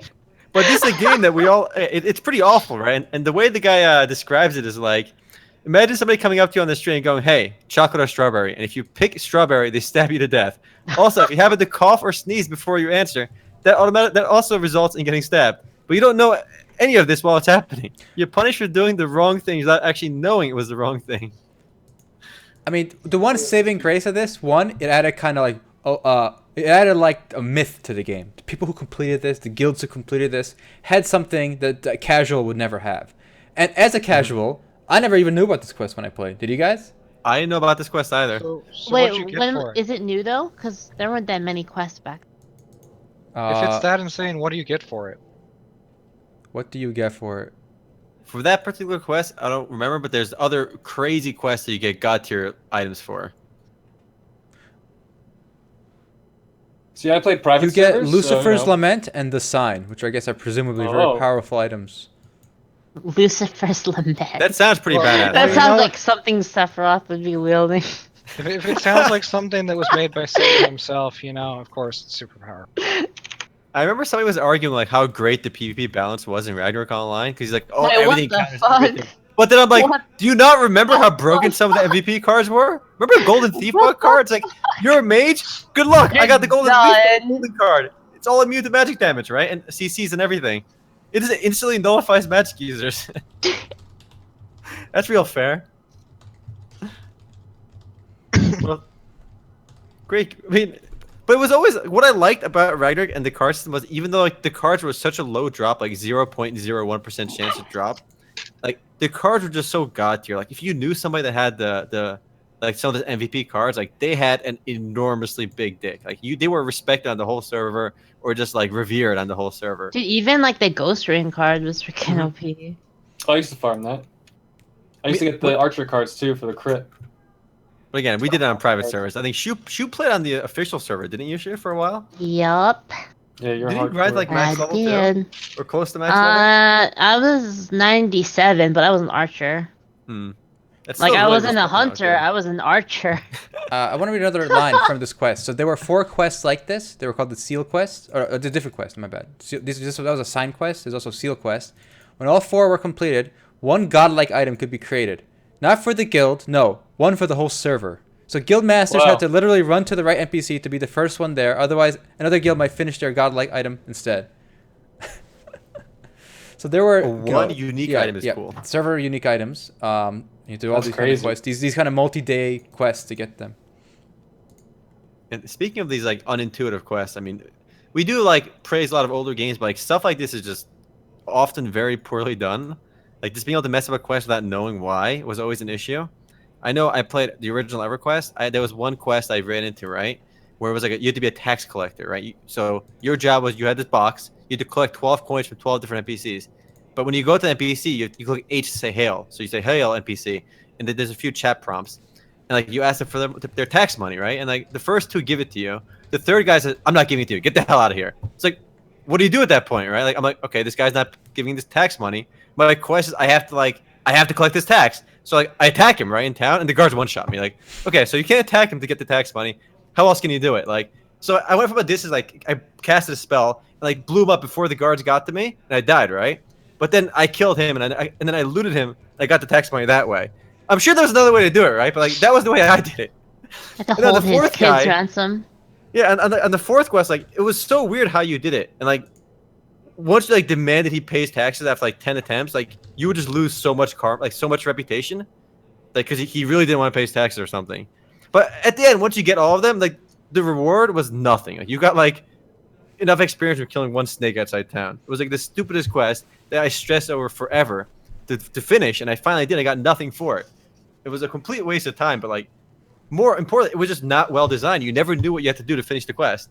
So a lot of these old games, Ragnarok included, had really awful quests. I'm showing the EverQuest on stream, and this is the game. My first 3D MMORPG my brother and I played. I mean, look at these sick graphics, guys. You guys are spoiled today. All right. Wait, where? And the funny On the thing... stream. This is with the new interface, by the way. These are like Yeah. the upgraded graphics. It looked worse than this, if you can believe it. Also, honestly, despite the look, this felt more immersive to me than like WoW even, right? Obviously, part of that was it's my first 3D MMORPG, so... Yeah, I had Did you some just play fun times Pristine Tale? Nope. I've heard of it. I played it briefly. I played it very little, briefly, but not. I never got into it. Sure, were you a Pristine Tale kind of gal? No. I remember I tried to install it and I didn't know how. It was like, Classic. I mean, to imagine like back then, dude, it was like, hey man, you want the good shit? I got Ragnarok burned on a CD. You're like, oh shit. Oh, Hey, you good guys old days decide of. to- Yeah, right. It was like, oh, Mare has a Ragnarok burner on the CD, man. He has a CD burner. How fucking cool is that?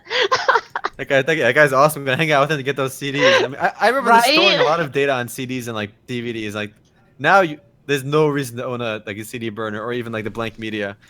Dude, You I just buy had a a USB zip stick drive. for like $1, $5. I had a zip drive, okay? Oh damn!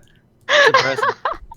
It was like one step above the floppy drives. Like how much did those I zip drives used hold? 100 megabytes. That's like 80 floppy disks right there, boys. Dude, I used to store all my Pokemon sprites on there, you know?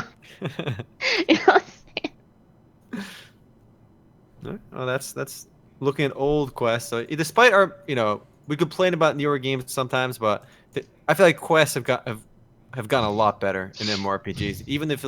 Even when you have the quest hub system, like the quests just work. All right. Okay. It's just better than. I have one back complaint. then. I have one We're complaint. pretty spoiled. We went too much nowadays. another direction. Like EverQuest and Ragnarok and stuff had too few quests that were too arcane, obscure.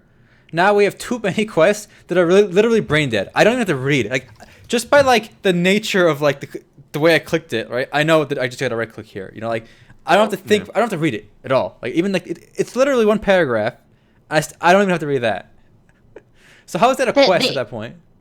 The issue is we want that. Because we're from that era, so we want kind of that old feel to it. But if someone were to do that, like no one would play their game. I'm not saying go back to this. But I'm just saying, like, imagine like in a game, there's like 2 or 3 long quests in each zone, and then those quests take you all around the zone, and then you come back to hand them in when you're done. And when you hand them in, you're done with that zone. You're powerful enough to go to the next zone, rather than 8 quests here, and then like down the road is another mini town with another 12 quests, and then down the road is another place with 8 quests. That's just too much, I think.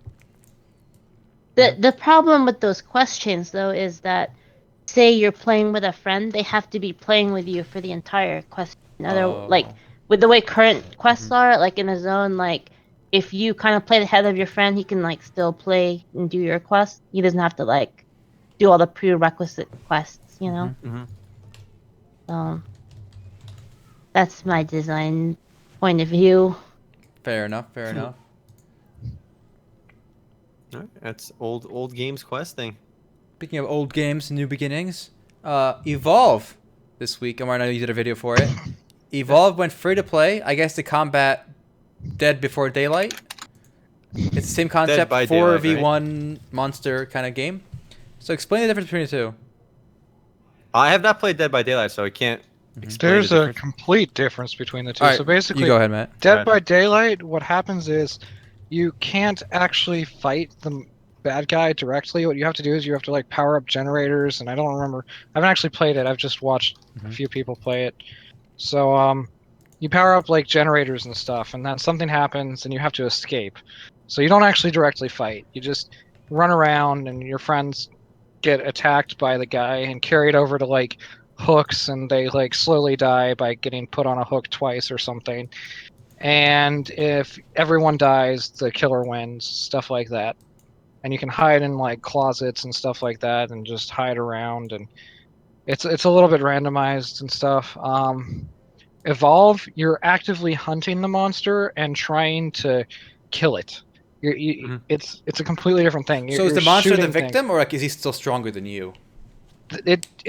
He starts off weak and he gets There's no victim. There's no victim in Evolve. I see what you mean. No. It's about equal, like 4v1 equality. Yeah. Okay. It's 4v1 equality. That's interesting. And also, it's very interesting the way you guys said that. So the monster starts off weak and gets stronger, right? Yeah, he's got 3 stages. So he starts a lot off of those weak. old He doesn't games, want to fight like, early. Yeah, those Warcraft. Well, games, you can fight early if you play really well right off the bat. You can still kill everyone. That's fair. But the way but the way that works, Matt, I'm pretty sure is it works. The monster knows how to play, and none of the hunters know how to play. But the way it's set up, I think if your optimal play, if everybody knows how to play and everyone's really good, is to get to stage 2 and 3 before you fight. That seems to be optimal, but it's always possible to kill people right off the bat. Like if they take out your medic right off the bat, you're fucked. The story here is that the game, had 100 concurrent players like the month before it went free to play in June, and then all of a sudden they relaunched as free to play game, and it bounced to over 50,000 players like a couple days later. I linked the Steam charts. It's about 12,000 playing right now. 24-hour peak is still 44,600. So the free to play, it really breathed a new life to the game. Whether it'll maintain that player base or not is a different story. But they were getting 100 players average. It was not enough to find players to play the game. So more importantly, so this is free now. I'm getting kind of like Left 4 Dead's kind of vibe from it. Is this a fun game to just jump in and play if you're looking for something to kill some time with? I'm gonna be honest. I don't see the Left 4 Dead thing, but it's funny you say that because it's made by the same people. Is it really? But, again, I didn't mean by the gameplay because I haven't played it, but just like the vibe, like the design vibe, like the graphic vibe and stuff. Yeah, but it's made by the same people. But it's something you can jump in and play just a little bit. Matches take about 15 to 20 minutes at most. Like a really short match is gonna take like 10 minutes. A really long match is gonna take maybe half an hour. It's easy to jump in and out of. It's just it can sometimes feel like it's a little tedious because of the whole setup process. It's kind of like playing a MOBA. The monster has to like really build itself up in a good match, and everybody else has to chase him down and fight him. And it can feel like it's taken a long time, but it really doesn't. It sounds pretty fun. We should try it together. I think it'd be a good party game because we got 5 people right here. One of us is We the can't monster. do 5 people if they didn't change anything. You can only queue as like 4. Really? Last time I checked. Yeah, it's to ensure fairness because you can't be on the same team as the monster. No, wait. can't do, like, a lobby game or something? Can't you just do a lobby game? Yeah, like a. Like I a don't think game? they have lobby games. I think it's only That's- matchmaking. All right. I That's didn't look. retarded. That can't be real. That you can't play with your friends. You doesn't make can sense. with up to 4. No, but like the fact that you can't do like a pre-made lobby of like one of us is the monster. Yeah, that and is the kind other of one's strange. We'll have to see. that would be. There are custom games according to chat. Okay. Yeah. so Yeah. there's that. Otherwise, I'd say That's that's good. like the single I don't dumbest remember design that being decision there, I've but- ever heard in my life. I'd be pretty mad. I wanted to make a quick comparison. Maybe some of our viewers and you guys in here have something to say about that. Usually in these kind of games where the monsters outnumbered, and my experience with those kind of games comes from Warcraft 3 and StarCraft, whether it's like cat and mouse, island defense, where they have one monster and like 8 or more players, and they're all super weak, like one-shot weak, and they got to work together to beat him. But in this game, it's the monster that starts out weak and then just gradually gets not stronger. super weak. Not super weak. He's just not his optimal state. Right, but the slope is this way, not this way. Yeah. Okay. I think that's really interesting. I don't know if that registered with anyone else, but I like that.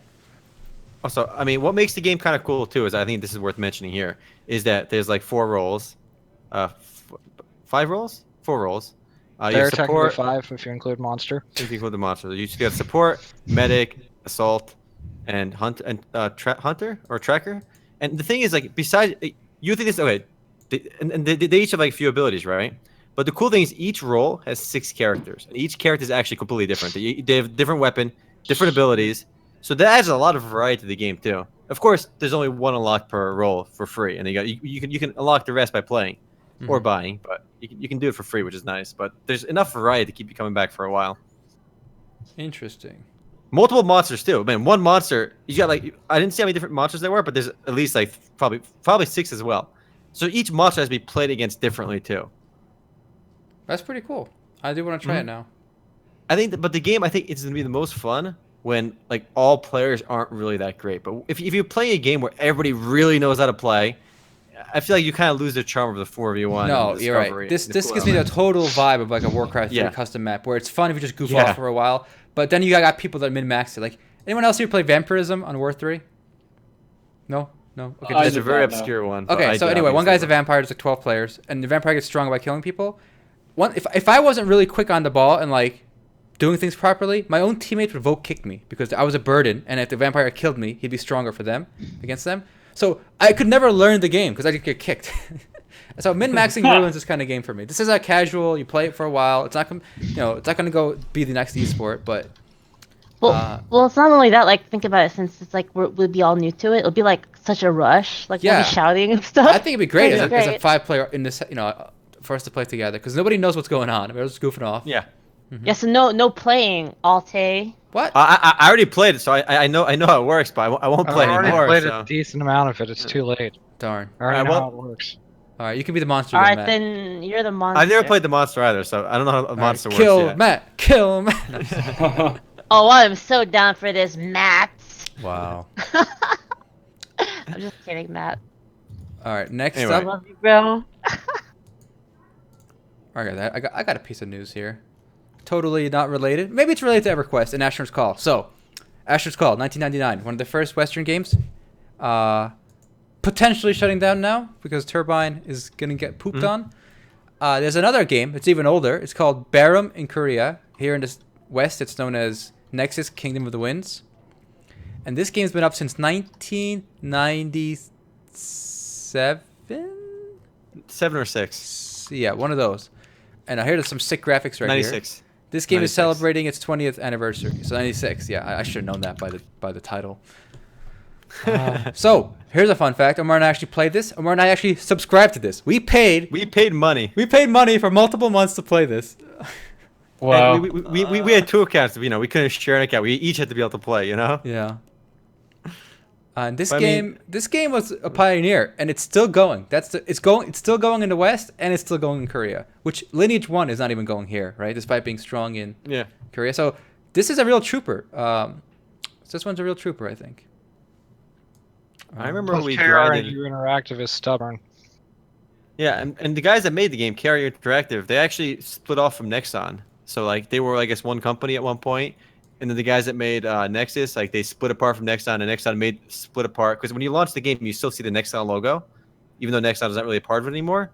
But I feel like the part that went with Nexon, and the guys that stuck over there got the better end of the deal, because Gariott Interactive has like a handful of games that are not popular and tiny, whereas Nexon is a multi-billion-dollar Korean gaming juggernaut. So I feel like they got the raw end of the deal. And it is one of the longest running and one of the oldest. It is in the oldest MMORPG list we have on the site. It's a cute looking game. I never played it. I mean, It's it's 96. the interface is far too arcane and like counterintuitive to get into now. There's no way they're gonna fix it right at this point. But All right, guys, look at those graphics. I want honest opinion from Matt, Sean, and Erhan. Okay, for me, what game looks like graphically superior or like better? Would you say Lineage 1 or what you're seeing right there? Nexus. Nexus. Well, that's not I fair. don't even Omar. have to think about This it. is upgraded engine. Remember? Oh, you're right. When we played, it didn't look like this. I'll show you what ours looked like. No, Nexus. They stylized it a lot better. But this is the new version. Remember? Do you remember what? Is Yeah, there any video for the old I'm one? gonna try looking for it. All right. Because I What? think You a can game like record- this will look better.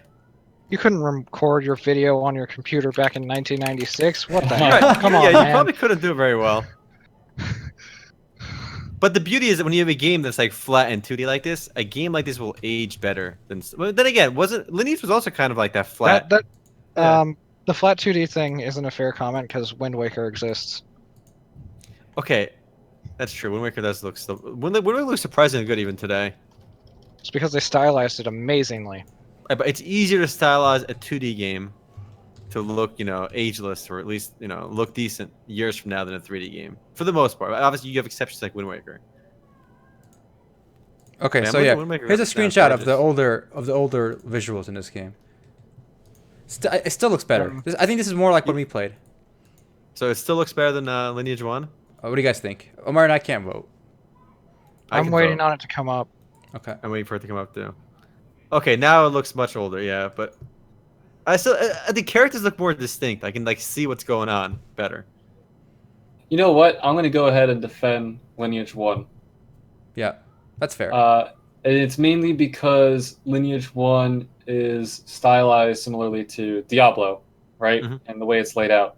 So I'm probably biased that way. But I actually enjoyed the aesthetic of Lineage 1. To me, it is, I mean, I know we said unfair to call it 2D, right? But this has its charm, but I'm going to feel more connected to a world like Lineage 1. Or whatever, and I mean, this is just a I think you're judgment, right, Sean. I think you're right. For a new player, I know we had a hard time with Lineage, but we played it for literally an hour, right? And none of us played it before that much. I think if you play an equal amount of time, you will understand Lineage before you understand this game. Probably. Yeah. The quests were not intuitive here too, if I remember correctly. Get all these. Nothing was it intuitive in odd. this game. Yeah. Nothing was intuitive any of these old games. Yeah. Speaking of old games, I did. Unless we have anything else to say about Nexus here, anyone? Nope. So, Ultima Online, old Ultima is also not intuitive. And speaking of Ultima, if you haven't heard, the creator or one of the creators of Ultima Online, the face, if you would, Richard Gariott, also known as Lord British, a egotistical name that matches the personality. Oh, kind of like Lord Altai. Kind of like Lord Altai. A man after my own spirit. He decided to sell his blood in a reliquary. Can't say Reliquary. Reliquary. And if you don't know what a reliquary is, it's a device or a chamber used to hold a holy artifact. So essentially, Richard Gariott is Calling saying that himself- his blood is holy. And he sold the blood on crap. eBay for, I believe it was $6,000 a pop. No, one of them was 33. One of them was $33,000. Yeah. Okay, well, I hope he gave a lot of blood. The idea was to generate monies for Shroud of the Avatar. That I don't believe. What it really was a wonderful marketing stunt because everyone across the internet reported on this. Shroud of the Avatar, if you don't know, is Richard Garriott's newest project. It's been in pre-alpha early access since November 2014. The reviews, after a Kickstarter that raised $2 million, reviews on Steam have not been kind. This is one of those games that has been in limbo for quite a while. So I'm curious. My guess is Gariott decided to do this to generate some buzz and that there must be an update on the horizon. I do think he wants to raise money too, though, to pay for the development. You think Richard Gariott needs to raise $30,000? No, I think he's using the publicity from this to hopefully get more Kickstarter or more crowdfunding money from the site. That's possible. Yeah. I'm more likely to believe. Yeah, I don't think he actually thinks he's gonna sell this. Also, I don't think he did sell some of them. Some blood. He did. He sold his blood. They were removed so from did Star eBay. Long. Yeah. Wow. Yeah, they were removed from eBay, but you can still buy them on the site. Yeah, and some of Star yeah? Long's blood sold too. All right, guys, we're starting an MMOs.com blood drive. I will sell my blood. Who wants to pay me? You know what? I ain't no Richard Gariott level OG. All right, so 500 bucks. All right, I'll put a small vial and send it to you. All right, 500 bucks. Disgusting. Shoot. What to sell blood? Anybody want to buy? Any takers? Actually, you can do that in real life. There's like places you can sell your plasma, right? Isn't that just blood? And your sperm. Sperm. And your sperm. So first you go donate plasma, then you go whack off and donate your sperm. My semen is not. My royal semen is not for sale. All right. You gotta come here and earn it. Come here and earn it. The royal semen. Oh my god. So Lord British, just so for an update, they did sell out of the $6,000 package and the $8,000 package. Apparently, there is still an $11,000, $12,000, and $13,000 package available for sale. You're right. Darkstar did also sold out of the $6,000 blood. And this is what you buy. It's not hard to sell out of one package, but was it just one item per? I don't know. There were multiple. I don't know. Because there were 5 of these on eBay, all for $6,000. I don't know. I was joking. It's a small number. Whatever. I'm showing a picture of the actual thing you buy when you buy his blood. Yeah. It is really weird looking. Like I don't know. I don't really see the point of this. It's done by an artist named it's Steve Brudniak. He does quite a bit of interesting art. I actually think it's pretty cool. It's kind of like surrealist gothic. But those are interesting words. So the real question is, did he pay that guy more than these are worth? He pays like $7,000 to make the art. That's a good question. I gotta say. Or these are just there to cover the cost of what it was to make them. It's a good point. Wait, how is this one art? I'm looking at his page. One just looks like a toolkit. Art is in the eyes of the beholder these days. So this guy's literally selling some old tools. He's calling it art. Yeah, see, art is more about selling the person looking at it on your vision than it is making something that is worth looking at. True. I do think some of these are interesting. Others I could pass on. You know, I'm actually a big fan of art. I want to show you my favorite piece of art. Oh boy. This is not the fine Japanese art, but you know what? I'm gonna go and look at you over here. All right. You go ahead and show this on the stream as soon as I drop it in here. So this is piece called Mirror Blood Red by an excellent artist. It involves a lot of effort here. Oh wow. Boy! It sold for $1.3 million. You know, this is just what? I don't know how he came up with this. This is just. I think it was inspired by MS Paint, the bucket icon. The bucket is I don't know, what a remarkable piece of art. I mean, how do you look at the intricacies, look at the line segments, all right? Look at the perspectives. Right? We as normal peasants cannot understand why this sold for. No, I know why. I know why we don't know. We don't know because we need to go drink some wine. Yes. Let's go drink some wine. I'm always down for that. With our wine. Yeah. Where do I sign up? You know, this kind of looks like the color of wine. They'll just pop out to us, like the true art, But it's literally a paint bucket. What is that? He took the paint bucket tool and paint, and then why is this $1 million? 1.3. Get your gallery, your gallery wine. I get the artwork. Okay, but one last piece of art I got to show. All right, but take a look at this one. Show that one sold for like $100 million. I know this one sold for $43 million. Okay, let's see. And honestly, look, given that this is like infinitely more complex than the last one we just saw. At least it's got like, two parts. That it's got one thing splitting between in the middle. Right? At least like there's something happening here. But like, $43 million. What the What's hell? title? Let me find it. Oh my god. Dude, we're clearly in the wrong profession. No, I know. Anyway, We gotta make art that looks deep, but it's not, right? No, this was 43 million, right? yeah. No. Okay, so we're gonna go down the whole list. All right, so this is the first one. It's $1 million. We got 1.5. Oh, it's the triangle. Obviously, it's worth 1.6. We're gonna go all the way to the bottom. We're going to the bottom, boys. Rocco's famous for these. Oh my god, this one's, guys, this is a big one. $105 million for this. Woo! What at least it's big. Where's it at? Where? I dropped the link in podcast. You'll see it. I'll link the exact one I'm. No, these are real. Woozy 101. I was there you go. I brought this up with Alte like a couple of weeks ago, and I'm looking at these, and I actually googled the names, and you can confirm that they did sell for what's listed on here. So yeah, these are remarkable. Dude. I mean, clearly we're just uneducated swine that we can't appreciate. Yeah, good we should go back to playing our games. You know, clearly we don't. Yeah, we'll stick to MMOs because we don't understand this. I bet these are the same people who say games aren't art, but this is art. My favorite on that list is Blue Fool by Christopher Wool, and it just says literally in blue text, "Fool." Okay, he spells out the word "fool," and he sells it to you for $5 million, and you pay for it. Of course, you're a fool. When you buy this, there's fool on it. I think we're done for the week. That's fucking meta, dude. We're talking about art still. Unless you guys want to cover some other stuff real quick. Oh, here's a nice MMO-related piece of news, boys. To end on, all right. Okay, Hearthstone. A lot of people think it's pay to win because you got to buy the packs, unless you want to grind forever, right? Who's heard this from someone? Yeah, I've heard it. I've argued that it's not, but nobody believes me. Listen. This guy made a new account in Hearthstone, right? And in 3 days, with a new free-to-play account without spending any money, he got to Legendary. Mm-hmm. Well, I guess that proves it's someone legend. wrong. It's Legend. So he got the top tier rank on a free account in 3 days.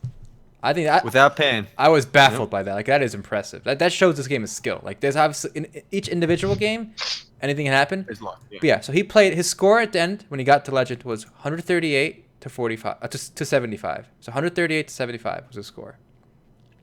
So about 200 games, and he got Legend. So I said he was boosted. Yeah, he was duo Q boosted, right? In 1v1 Hearthstone. No, I've long told people that Hearthstone is not pay to win, but people keep insisting it is because it's a card game, and inherently you think a card game to get the cards you got to pay, and obviously having more cards is an advantage, but the most important thing is skill, and you can't buy skill. Isn't Hearthstone like super random now and like not based on skill basically at all? No, this is new. This just came out June 29, 2016. Any single game has RNG elements, as does any card game. No, right? but I heard cards. Yeah. I heard that Hearthstone has gone like super random. When? Like since when?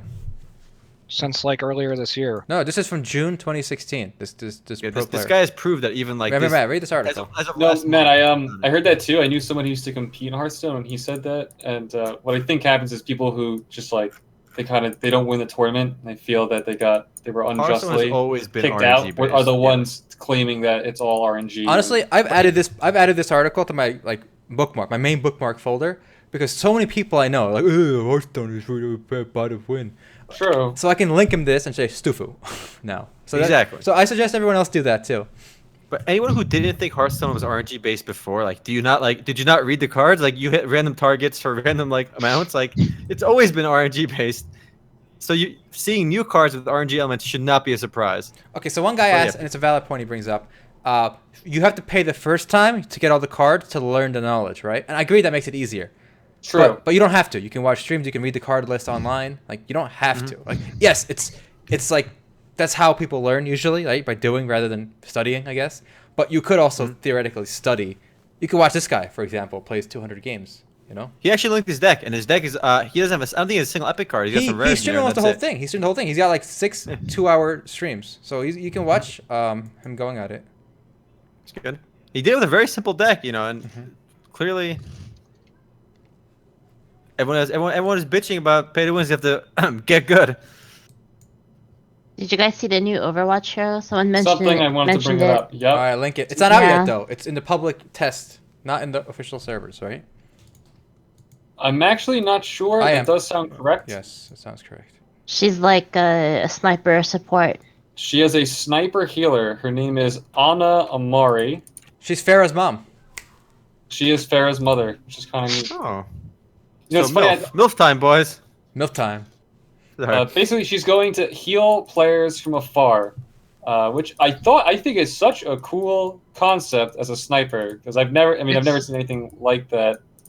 It's not just that it's from afar; it's that it's with the literal sniper With a rifle. literal sniper. Yeah, I've already seen It some works funny exactly comments. like it, and it's like it better heal a lot per shot. That's all I'm saying. Does it a damage lot. per shot like enemies? It's like multi. Yeah. Okay, that's really cool. Yeah, you know, like in a I don't know, maybe you don't know that, but like in Icarus, you have these abilities that if you target an enemy, it'll hurt, and if you target an ally, it'll heal instead.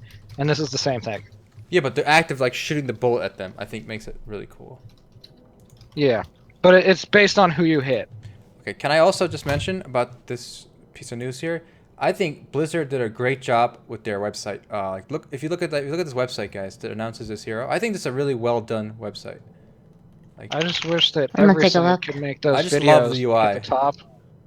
I wish the videos were less blurry, like the one at the top, but that's not something that's going to happen. so you got a Yeah, video Blizzard knows playing how on to the make a top. website. You see her skills. You scroll down. You see her little avatar. Boom, boom, boom. Really good teaser page, yeah. Yeah. I mean, you see like these kind of pages every time there's a content update for a game. Like it'll always be like the upcoming Aeon update page, and you'll see all the new features and stuff. Mhm. But Blizzard obviously does it better. Yeah, I like Blizzard, the Blizzard. Overwatch bar, how it like fades into the top and gets rid of the Battle.net bar. Bam. Oh, You know, I see it's the nice, cool- but I feel like MMOs.com does it a little bit better. All right, Oh, of guys? course, That's how of I course. feel. Of course. I feel like all the authors on MMOs.com are just incredibly handsome gentlemen and an incredibly classy lady as well. That's how I feel. So yeah, I'm we very have. excited.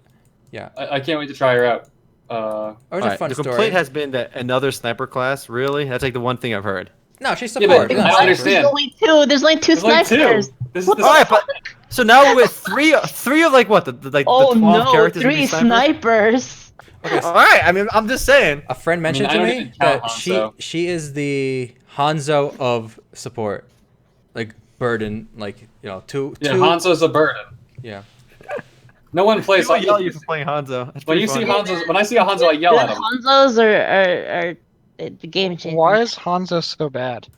Like, He's I don't not. understand. He's not. He just He's shat not. on. People- not. people I think people what like it is bitching. people who choose to play Hanzo. Okay, here's the issue with Hanzo. It's not actually Hanzo himself. It's like people who only play Reaper.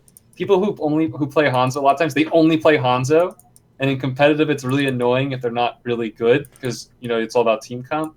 So it's more about the personality that's attracted to play Hanzo. I mean, I've seen amazing Hanzos, but I can explain very simply why Hanzo gets all the blame. I understand the gamer psychology. Here's what it is. Here I'm laying it down right now. Okay. After you imagine like you just got wiped at an objective, right? yeah. And then while you're dead, you see the fucking Hanzo. He's still alive. He's shooting his stupid arrows, right? He's shooting those stupid ass arrows. He keeps missing, right? Because if he fucking wasn't missing, missing. you would have gotten the objective, right? Oh, of course. If he didn't die, if he died with you, nobody would blame him. But the fact that he survived and you didn't, and he kept missing his arrows, you're gonna blame him. I love the Widowmaker, passion. he's a sniper. Widowmaker's like the sniper. You can accept that Widowmaker's because he's a cliche sniper, right? Character. I feel But no, like Hanzo is just—he's still alive when you're not. What gives him the right? Right? man, That's why I he feel gets like the I feel like this hate is coming from somewhere deep down. No. That is the psychology beyond it. I'm telling you, that's the reason people hate Hanzo. Omer knows from experience. I'm gonna lean more towards Sean. See, I think the kind of person who's drawn to Hanzo is the kind of player who has never in his life will never try support, right? And he won't care what the team is doing. He won't. None of that will affect him. I blue screen, by the way. Okay, so my brother blue screened real quick. All the passion just leaked out and like fried his computer. So he'll be coming back in a few minutes. Guys, are we like over time? Probably. Not yet. No. Okay. So yeah, we covered. Oh, also, funny thing. So this character is only playable on the beta, public test realm, right? and there was a 5-hour queue to log in today. And I know people who sat there and waited and got in to just to try this. Just to I try. didn't even bother installing it. Yeah. Damn.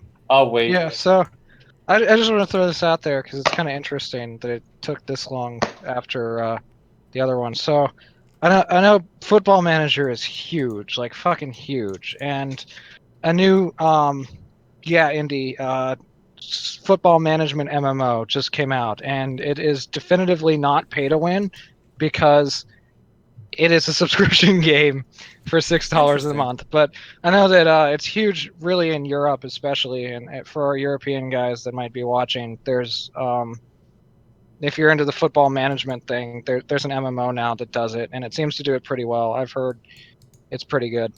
Have you guys ever played any of these kind of games? I could never really get into them. Management games? No, yeah, but management generally, and like the sports, I guess, specifically. Yeah, I've played Football Manager, and I've played Franchise Hockey Manager, and I tried the new East Side Hockey Manager. I played a few of them. They're pretty cool. You don't have to like sports to get into them. I mean, it helps, obviously, if you have a passion for them and want to build your team out of the real players that actually are in there. But this is the first time that like they really have a world where you have real players that you can sign, and you have to compete with other actual players for their contracts and stuff like that. And I think that's kind of cool. It is cool. All right, we're back, boys. Sorry about that. The boys are back. The boys are back. Yeah. But Hanzo. Stop! You're gonna make your computer blue Full screen. circle. The computer felt all my salt and crashed me. Exactly. I wanted to stop you from raging too hard. Yeah, I can always throw some passion at the Hanzo hate. But I'm not the guy to blame. Usually when we lose a game, like I'm rarely blaming people.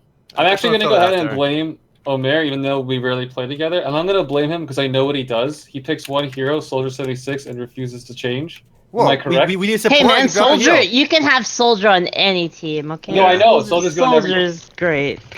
All right, Sean, real talk. What's your rank? Real Go. talk. 52. 53. Wow. That's All right, definitely guys, we all have to undeserved. play more. Then we'll see. You know, it's too early. What's I'm yours? Just a 50, little but I too barely early. played. You're 50?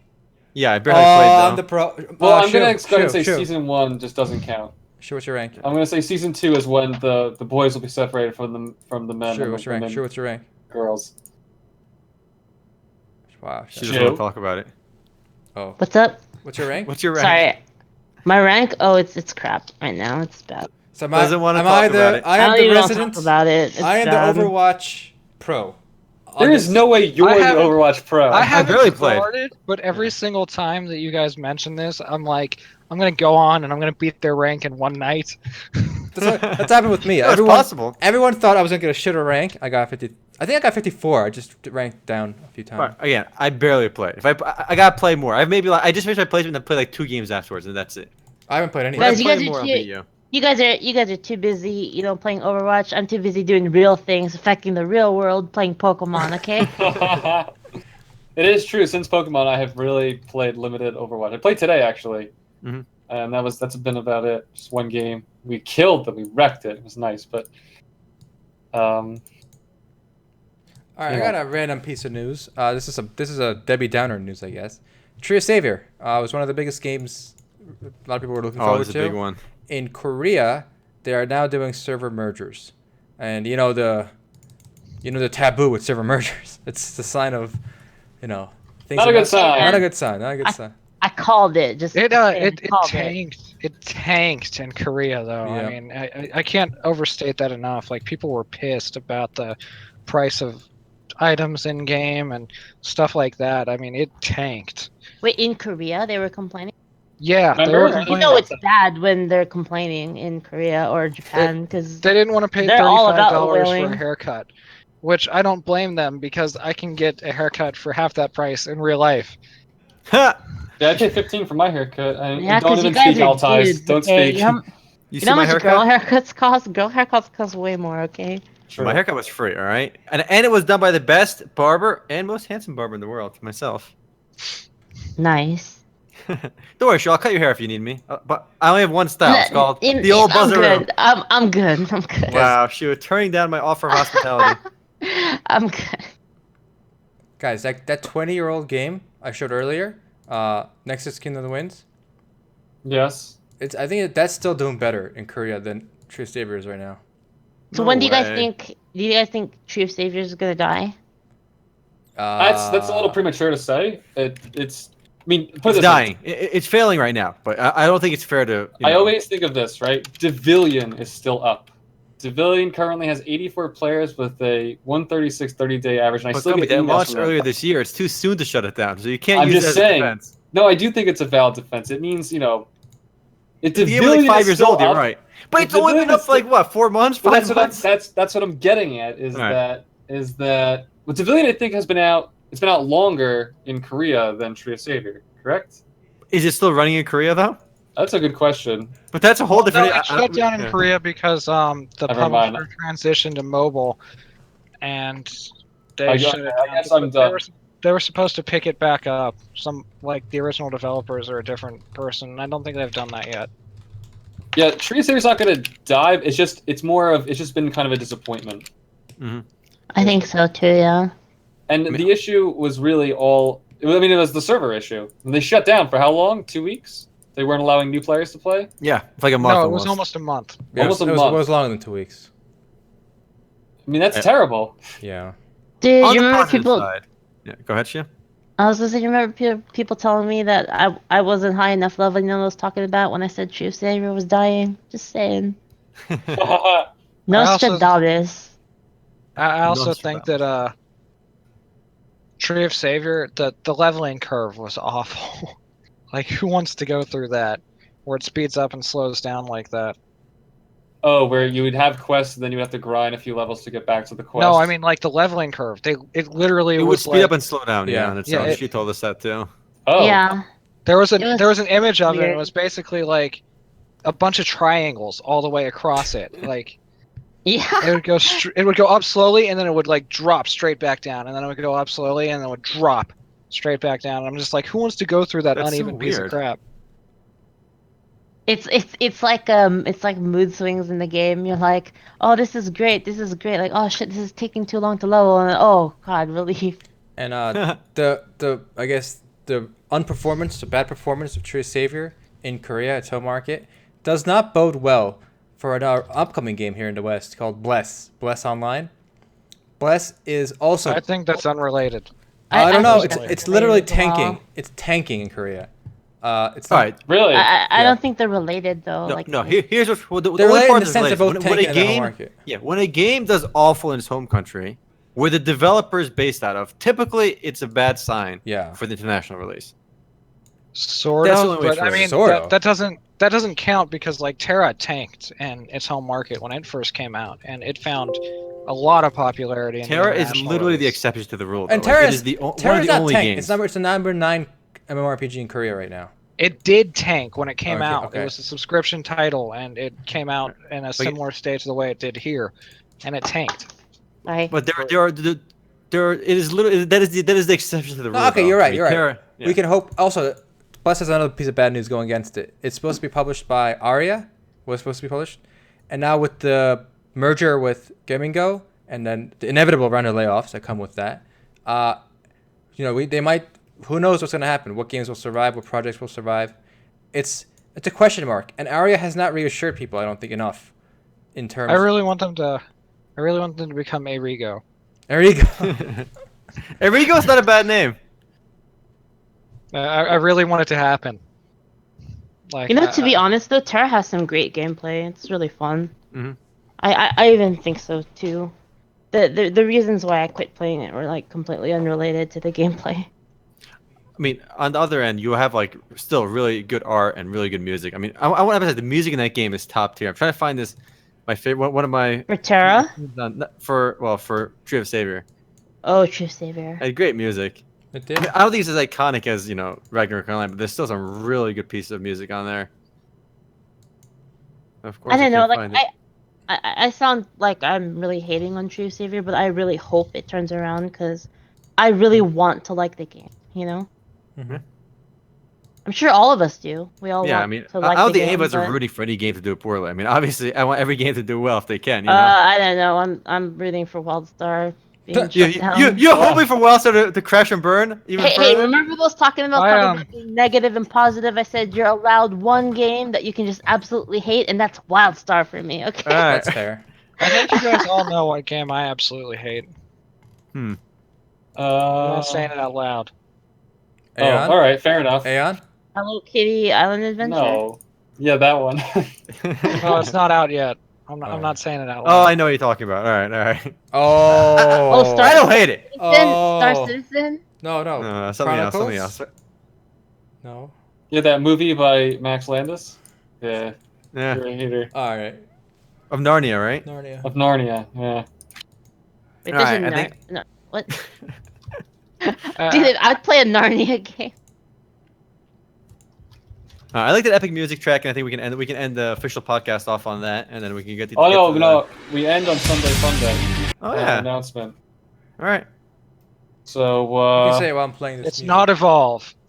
it's not Evolve this week. We're trying to be professional, so we decided right. It's Hero Wars. We're gonna play Yep. Hero Wars Hero Wars. All right. Heroes. Nice and easy We're to jump heroes, into. and we will go to war. All right, boys. as Alright. heroes. As heroes. But maybe we'll try Evolve for the following week. We'll figure it out. One week at a time. So and I really like Hero Party Wars. size in Hero Wars. I think it's only 4. What? I think max party size in Hero Wars is That's 4. fine. That's fine. Well, I'm not gonna be here next week, so. Perfect. Yeah, you guys can just go without me. Go. Alright. Go, boys. It was 2 in closed beta. It was 2. Wow. This You know what's music. funny? yeah. Hero Wars is not even officially launched. Even open though beta. you can just play it. Yeah. Why Open not? beta is launched. Come on. Yeah, I know, Come on, I know. John. Well, they I haven't agree. quote unquote officially launched because they're still waiting for the PvP to get added. I think that's what it is. Because they're Hero Wars- rebuilding it. They're rebuilding it. Interesting. Well, redesigning it, I guess. It's not a Okay. ground up transformation. It's just mechanically, I think. Okay. Yeah, it's an interesting game. I'm excited for everyone to play and voice our, what we think of it. I really enjoyed it. All right. So yeah, Sunday Funday. Hero Wars is it. And that'll be it for this portion of the podcast. And we'll do the after show on Twitch. Yep. So, All right. Fare thee well, guys. See you next time. later, guys. See ya. Bye.